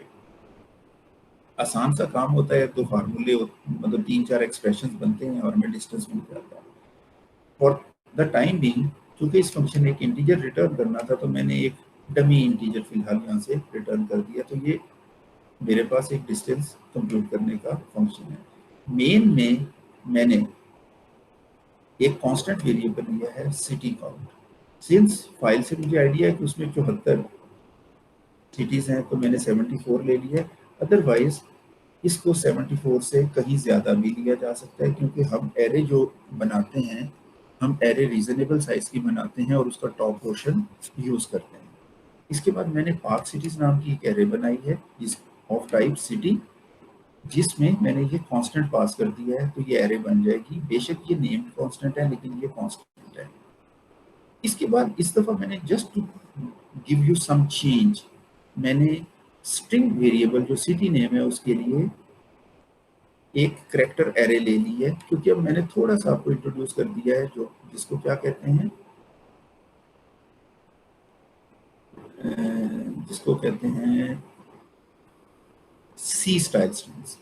अच्छा, वो शायद यहाँ किसी हद तक रिक्वायर्ड भी हो। अगर आप हिम्मत करेंगे, कोशिश करेंगे, तो आप यूजिंग स्ट्रिंग डेटा टाइप भी ये चीज़ें मैनिपुलेट कर सकते हैं। बहरहाल ये मैंने नाम जो है ये मैंने दिया है to get the name of the city. अगर यहाँ से यहाँ तक आप देखें तो ये टोटल 20 कैरेक्टर्स बनते हैं, क्योंकि ये जो 3 है ये 21st कॉलम के ऊपर इस फाइल पे मौजूद है। तो 25 इसलिए ले लिए हैं कि सी स्टाइल स्ट्रिंग्स के अंदर आखिर के ऊपर एक /0 जरूर होता है। इनपुट फाइल स्ट्रीम बनाई, इस फाइल का नाम दिया, ओपन कर लिया। अगर वो फाइल ओपन होगी तो ठीक है, वरना जस्ट इग्नोर कर दिया, कुछ भी नहीं किया। इसके बाद मैंने फाइल रीड करने के लिए जब फाइल ओपन हो गई है तो मैंने लूप में कुछ और नहीं लिखा। मैं यहाँ पर j = 0, j < 74 भी लिख सकता था, क्योंकि मुझे पता है कि 74 रिकॉर्ड्स हैं, मुझे वो रीड करने हैं। लेकिन जस्ट टू एम्फेसाइज मैंने यहाँ लिखा है db.good, कि जब तक db which is a input file stream उसमें सब अच्छा है, उससे डेटा रीड हो सकता है, उसका एंड नहीं हो गया, उसमें डेटा मौजूद है, वो फाइल एग्जिस्ट करती है। ये कैजुअल सी इंटरप्रिटेशन में गुड की कर रहा हूँ, एक्चुअल इंटरप्रिटेशन हमें इंटरनेट से या बुक से मिलेगी कि गुड कब ट्रू रिटर्न करता है, कब फॉल्स रिटर्न करता है। लेकिन db.good जब तक फाइल में डेटा होगा, जब तक डेटा रीडेबल होगा, तब तक गुड ट्रू रिटर्न करता रहेगा, और जब फाइल में डेटा खत्म हो जाएगा तो गुड फॉल्स हो जाएगा। यहाँ पर alternatively end of file EOF भी लिखा जा सकता है। सो जब तक फाइल में डेटा है, DB में से गेट करो city name which is an array of 21 characters. तो DB में से 20 कैरेक्टर्स गेट हो जाएंगे, 21st के ऊपर /0 आ जाएगा। इसके बाद चूंकि वो जो सिटी स्ट्रक्चर था उसमें नेम की टाइप स्ट्रिंग था, तो मैंने इस सी स्टाइल स्ट्रिंग को टाइप कास्ट कर लिया into the string data type और उसको अप्रोप्रिएट वेरिएबल में स्टोर कर दिया। मैंने आपको जैसे थोड़ी देर पहले बोला है कि यहाँ पर हम अल्टरनेटिव मेथड्स भी यूज कर सकते हैं। We can use get line, we can use other things. लेकिन आप सोचें कि जिस तरह से यहाँ डेटा मैनेज हुआ है, कौन सी चीज अप्रोप्रिएट है जो हम कर सकते हैं। तो मैंने गेट यूज किया है। जब हमने इससे पहले पढ़ा था तो गेट जो था वो सिंपल एक कैरेक्टर को गेट करता था, लेकिन अगर आप वहाँ पर एक एरे का नाम बता दें और साइज बता दें, तो जो यहाँ पर आप साइज बताएंगे उससे वो 1 लेस कैरेक्टर्स, यानी कि अगर 21 बताया है तो 20 कैरेक्टर्स वहाँ से गेट कर लेगा। तो बहरहाल ये एक मेथड है। इसके अलावा we can have many other methods, ठीक है, वो मैं भी आपके सामने कोशिश करता हूँ कि थोड़ा सा एक्सप्लेन कर दूँ। उसके बाद नेचुरली जब ये 20 कैरेक्टर्स रीड हो गए ये वाले, तो इसके बाद next character to be extracted is 3, और ये सारा जो है ये इस एक्सट्रैक्शन ऑपरेटर से लैटिट्यूड में रीड हो जाएगा, और इस स्पेस को रीड किए बगैर एक्सट्रैक्शन ऑपरेशन रुक जाएगा, क्योंकि एक्सट्रैक्शन ऑपरेटर हमेशा वाइट स्पेस पे रुक जाता है। अगली लाइन के ऊपर ये वाला एक्सट्रैक्शन ऑपरेटर इस वाइट स्पेस को इग्नोर करेगा, इस डेटा को रीड करेगा, और यहाँ जो \n है उस पर स्टॉप हो जाएगा। वो \n अगर मैं इग्नोर नहीं करूंगा तो कमिंग गेट को प्रॉब्लम हो सकती है, जो इस लूप में की वजह से दोबारा एग्जीक्यूट होना है। तो मैंने बेसिकली वो जो बैकस्लैश n था उसको मैंने इग्नोर कर दिया। बैकस्लैश n जो है वो इस फाइल के आखिर के ऊपर मौजूद है, विजिबल नहीं है क्योंकि, और उसको विजिबल करने के लिए नोटपैड प्लस प्लस में मैं ये क्लिक करूं तो ये एंड ऑफ लाइन मार्कर्स उसमें मौजूद होता है। तो यहाँ पर एक बैकस्लैश n मौजूद है जिसे हमें इग्नोर करना है। अभी आपने गौर किया है कि इसमें CR और LF दो कैरेक्टर्स मौजूद है, तो हमें हो सकता है दो कैरेक्टर्स इग्नोर करने हैं। सो उस बैकस्लैश n को जब आप इग्नोर कर देंगे तो नेक्स्ट कैरेक्टर जो होगा वो C होगा, जिसे एक्सट्रैक्ट होना है या रीड होना है या गेट होना है। तो जब हम जे इंक्रीमेंट करके यहाँ पर आएंगे तो हम जब गेट करेंगे 21 कैरेक्टर्स तो वो ये C चित्राल से शुरू होकर यहाँ तक रीड हो जाएंगे, और उसके बाद ये पूरा रिकॉर्ड एक ग्रुप की आइट्रेशन में रीड होगा, अगली आइट्रेशन में ये रीड होगा, और जब तक डीबी की फाइल अच्छी रहेगी ये रीड होता रहेगा और ये प्रोसेसिंग चलती रहेगी। तो ये बेसिकली कोड जो है ये यहाँ पर इसकी रीडिंग है। जब रीडिंग कंप्लीट हो गई तो फिर मैंने जस्ट टू आउटपुट क्या किया, मैनिपुलेटर्स को यूज करते हुए मैंने उसी डेटा को जो पार्क सिटीज एरे में पड़ा हुआ है उसके नेम और लैटिट्यूड और लॉन्गिट्यूड के ऊपर जो डेटा पड़ा हुआ है उसको मैंने ये कर दिया। ये मेरे पास नीचे इसलिए नजर आ रहा है कि मैंने रैपिंग ऑन की हुई है। अगर मैं रैपिंग ऑन ना करूँ तो ये आगे छुप जाएगा और मुझे देखने के लिए आगे जाना पड़ेगा, अदरवाइज ये एक ही लाइन के अंदर डेटा लिखा होगा। तो खैर यहाँ इसके बाद आखिर पे मैंने दो एंड करने के बाद सिटी नंबर 5 और 10 का डिस्टेंस कंप्यूट करने के लिए जो लॉजिक लिखी है वो बेसिकली ये है कि डिस्टेंस कंप्यूट करो in the park cities arrays from city 5 to city 10। तो ज़ाहिर है इसने तो 999 ही रिटर्न करना है इससे। तो ये मैं एक दफ़ा आपको एग्जीक्यूट करके दिखाता हूँ और फिर मैं कुछ इसके साथ एसोसिएटेड चीज़ें और बताने की कोशिश करता हूँ।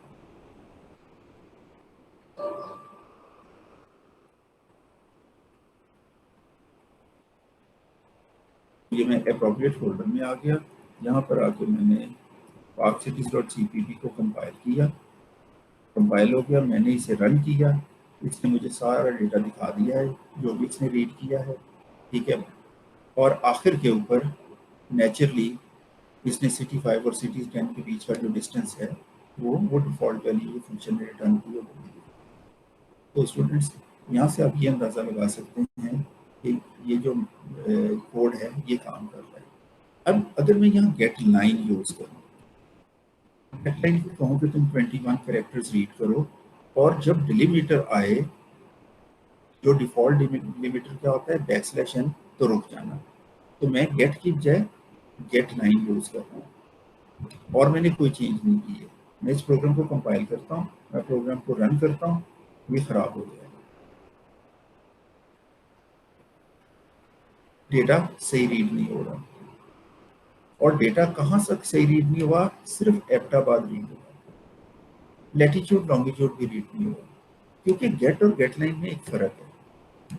गेट जो है वो 20 कैरेक्टर्स रीड करके 21st लोकेशन पे /0 रख देगा, जबकि गेट लाइन जो है वो लाइन गेट करेगा, वो डिलीमीटर एक्सपेक्ट करेगा विद इन 20 कैरेक्टर्स, यानी 21st तो लाजमी डिलीमीटर होना चाहिए।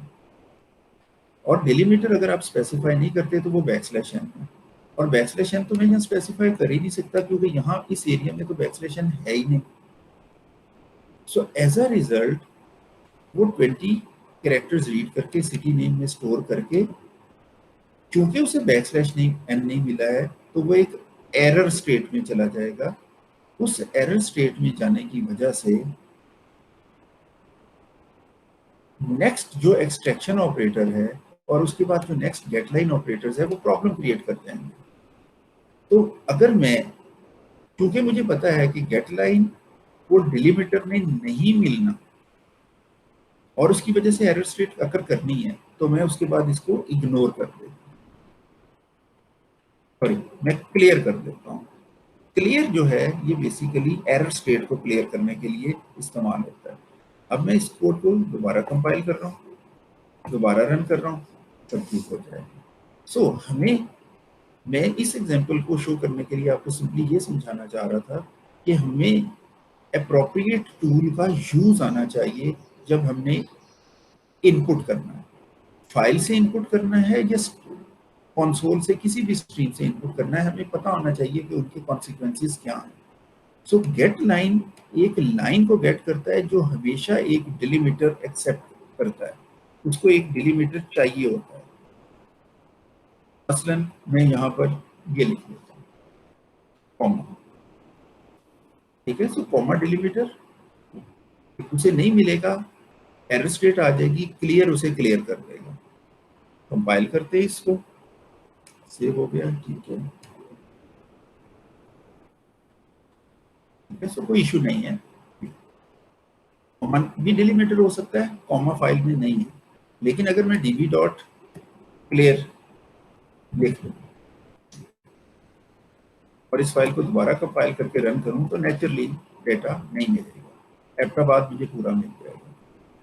अब आए कि मैं यहाँ पर जो हमारी इनपुट फाइल है उसमें सिर्फ पहले रिकॉर्ड पर एज अ एग्जाम्पल यहाँ 21 में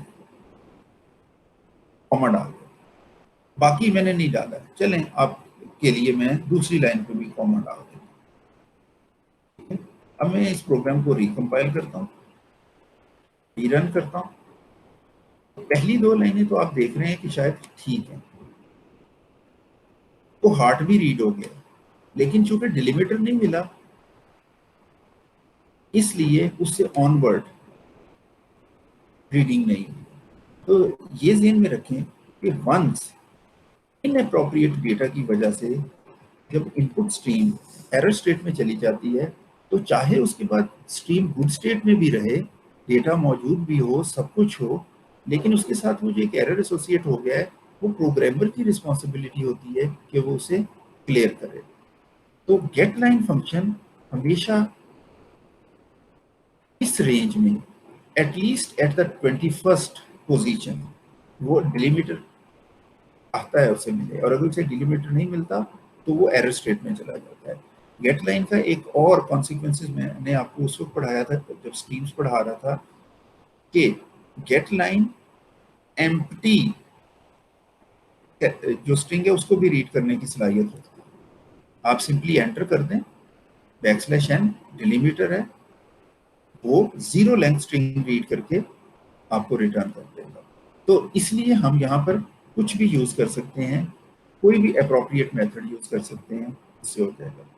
इसके बाद ये जो इग्नोर है, यहाँ में हमने इसको इग्नोर कर दिया।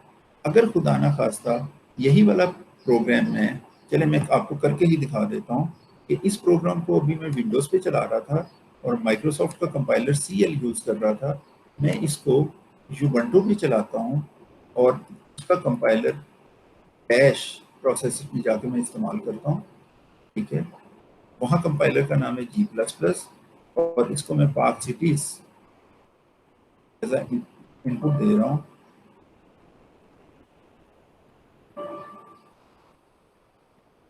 पहले फाइल के नाम का कोई इशू है तो मैं let's see, file name is parkcities.cpp, तो G++ parkcities.cpp फाइल है, तो ये कंपाइल हो जाएगी। ये एक डिफरेंट कंपाइलर है, प्रोग्राम वही है, C++ है, सब कुछ है। बदला क्या है, मैं विंडोज की बजाय लाइनेक्स यानी यूबंटू पे है। अब अगर मैं इस प्रोग्राम को रन करता हूँ तो फिर ये डेटा ठीक नहीं मिल रहा, सिर्फ पहला रिकॉर्ड मुझे ठीक मिला। ये जो मुझे पहला रिकॉर्ड ठीक मिला है वो अपनी जगह, लेकिन अब मैं अगर आके नीचे ये वाला जो मैंने इग्नोर कमेंट किया हुआ था उसे अनकमेंट करूं और वापस यहाँ जाके प्रोग्राम को रिकम्पाइल करके री रन करूं तो सारा डेटा मुझे ठीक मिल जाएगा, ठीक है जी। मुझे 2 दफा इग्नोर करना पड़ा। अब उसी प्रोग्राम को मैं यहाँ पे कंपाइल करता हूँ और क्योंकि मैंने 2 दफा इग्नोर किया है, मैं यहाँ पर इसे रन करता हूँ तो पहला रिकॉर्ड जो है वो तो ठीक मिला।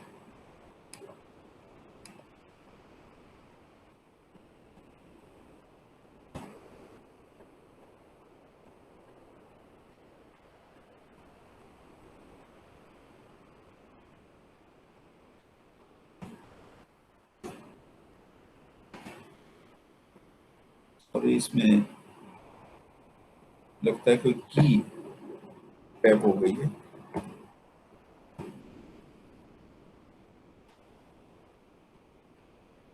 मैं इसे दोबारा बंद करके चला लेता हूँ। CMD। तो यहाँ पर अगर मैं parkcities.exe चलाऊं तो ये जो आपके सामने नजर आ रहा है, इसमें आप देखेंगे कि एबटाबाद तो ठीक रीड हुआ है, उसके बाद \n इग्नोर हो गया, लेकिन चूंकि हमने एक और इग्नोर लिखा हुआ था तो उसने चित्राल का C इग्नोर कर दिया, बाकी सब कुछ ठीक रीड हुआ। 20 कैरेक्टर यहां पर आते थे और क्योंकि इग्नोर एक्स्ट्रा कैरेक्टर हो गया था, ये डाटा रीड हुआ, अप्रोप्रिएटली नहीं हुआ, फिर 2 कैरेक्टर्स रीड हुए तो कोहार्ट का K गायब हो गया, मिंगोरा का M गायब हो गया एंड सो ऑन। तो ये बेसिकली जो डिफरेंस है, ये डिफरेंस है ऑपरेटिंग सिस्टम्स का। हर ऑपरेटिंग सिस्टम जो है वो ASCII फाइल्स में थोड़े से डिफरेंसेस के साथ चीज़ों को मैनिपुलेट करता है, ठीक है। और वो डिफरेंस क्या है? वो डिफरेंस ये है कि जब हम विंडोज़ में एक ASCII फाइल को सेव करते हैं तो जो एंड ऑफ लाइन कैरेक्टर होता है वो 2 कैरेक्टर्स के कॉम्बिनेशन के तौर पर सेव होता है, एक CR और दूसरा LF। I am talking about Windows. अब विंडोज वाली फाइल में एंड ऑफ लाइन जब फाइल में सेव होगी तो एंड ऑफ लाइन 2 कैरेक्टर्स होंगे, और क्योंकि फाइल में 2 कैरेक्टर्स हैं तो हमें उन दोनों को इग्नोर करना चाहिए। इसके मुकाबले में जब हम लाइनक्स या यूनिक्स पे आते हैं तो एंड ऑफ लाइन में सिर्फ एक कैरेक्टर होता है जो LF होता है, और इसी तरह जब हम मैक ऑपरेटिंग सिस्टम पे आते हैं तो वो एक कैरेक्टर होता है जो CR होता है, कैरेज रिटर्न, जिसकी ASCII वैल्यू 10 है, न्यू लाइन की शायद 13 है। तो अब ये जो डिफरेंसेस हैं, इन डिफरेंसेस की वजह से फाइल हैंडलिंग थोड़ी सी कॉम्प्लिकेटेड हो सकती है। ये ज़हन में रखें कि C++ जब भी एक टेक्स्ट फाइल को रीड करेगा, माइक्रोसॉफ्ट विंडोज का कंपाइलर CR-LF कॉम्बिनेशन को ऑटोमेटिकली बफर में एज LF ले जाएगा, और इसी तरह अगर बफर में LF पड़ा होगा, यानी कि आप एंडल लिखेंगे तो उसको वो CR-LF बना के फाइल में सेव कर देगा। ये माइक्रोसॉफ्ट का कंपाइलर करता है। जो बाकी कंपाइलर्स हैं माइक्रोसॉफ्ट एनवायरनमेंट में काम नहीं कर रहे हैं, वो कंपाइलर्स जो हैं वो ऐसी कोई कन्वर्जन्स नहीं करते हैं। इसकी वजह से हमें अब फाइल के ऊपर आ जाएं तो फाइल में we should know exactly the structure of the file, कि क्या फाइल में एंड ऑफ लाइन एक कैरेक्टर है जो LF है, या एक कैरेक्टर है जो CR है, या कॉम्बिनेशन ऑफ बोथ है। उसके अकॉर्डिंगली हम किस कंपाइलर को यूज़ करके किस एनवायरनमेंट में फाइल पढ़ रहे हैं हमें प्रोसेसिंग करनी होगी, वरना क्या होगा, या एक अनरीड कैरेक्टर अगली रीडिंग को डिस्टर्ब कर देगा, या एक एक्स्ट्रा कैरेक्टर इग्नोर करने से जो इग्नोरेंस होगी उसके बाद यहाँ से यहाँ तक हमारे 20 कैरेक्टर बनेंगे, क्योंकि C तो इग्नोर हो गया है, तो ये 20 कैरेक्टर नहीं बनेंगे, तो हमें फाइल रीडिंग में प्रॉब्लम्स आ सकती हैं। So we should be very clear कि हमारी फाइल्स ठीक होनी चाहिए। अभी ये मैंने विंडो पे फाइल बनाई है, ग्रेट, बन गई, मुझे इसको किसी को सेंड करना है और मुझे पता है कि वो यूनिक्स पे काम करता है, तो मुझे उसे बताना चाहिए, या फिर यहाँ से मुझे इसकी एंड ऑफ लाइन को अकॉर्डिंग टू यूनिक्स कर लेना चाहिए। तो अब ये यूनिक्स के मुताबिक हो गई है। अब इस फाइल को अगर मैं किसी ऐसे बंदे को भेज रहा हूँ जो मैक पे काम कर रहा है, तो मुझे इसको बताना चाहिए उसे कि मेरी फाइल में एंड ऑफ लाइन \n है, या फिर मुझे करके भेजना चाहिए। जैसे ही मैंने इसको किया ये रेड हो गया, मीनिंग ये फाइल सेव होने वाली है। तो बहरहाल मैं अपने पास इसे फिलहाल विंडो बेस्ड ही रखता हूँ, ठीक है। तो ये फर्क हो गया। तो स्ट्रक्चर को जहन में रखे बगैर हमारे लिए फाइल इनपुट करना कॉम्प्लिकेटेड हो सकता है, वो मैंने आपको एक इस छोटी सी मिसाल से समझाया है। आम तौर पर इस ऑपरेटर से बड़ी प्रॉब्लम्स नहीं आती, क्योंकि ये ऑपरेटर फॉर्मेटेड डेटा को रीड करने के लिए होता है। ये वाइट स्पेसेस जिनमें स्पेस है, टैब है और न्यू लाइन कैरेक्टर है, उन्हें तो इग्नोर कर देता है, तो प्रॉब्लम नहीं आती। प्रॉब्लम जो चीज़ें करती हैं वो बेसिकली हैं गेट और गेट लाइन फंक्शंस। तो अब हमें अकॉर्डिंगली, ठीक है, ये देखना होगा कि फाइल का स्ट्रक्चर क्या है और उसमें से जब हमने स्ट्रिंग्स गेट करने हैं तो वो कैसे गेट करने हैं। तो स्टूडेंट्स, ये तो इंट्रोडक्शन हो गया विद ऑल दीज।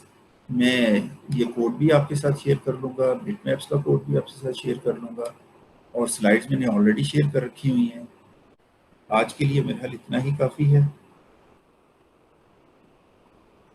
1 से 2 दफ़ा जो मैंने इस वक्त आपको पढ़ाया है ऑफलाइन मोड में मैंने रिकॉर्ड किया है, वीडियो का मैंने पार्ट बना दिया है। आपके चूँकि इस पे कोई क्वेश्चंस नहीं आए हैं, कोशिश तो मैंने की थी कि स्मूथ ही रखूं अपने एग्जीक्यूशन को। तो अगर आपके कोई क्वेश्चंस हो आप नोट कर लीजिएगा, अगली क्लास के अंदर हम डिस्कस कर लेंगे। ओके स्टूडेंट्स, अगली क्लास तक अल्लाह हाफ़िज़।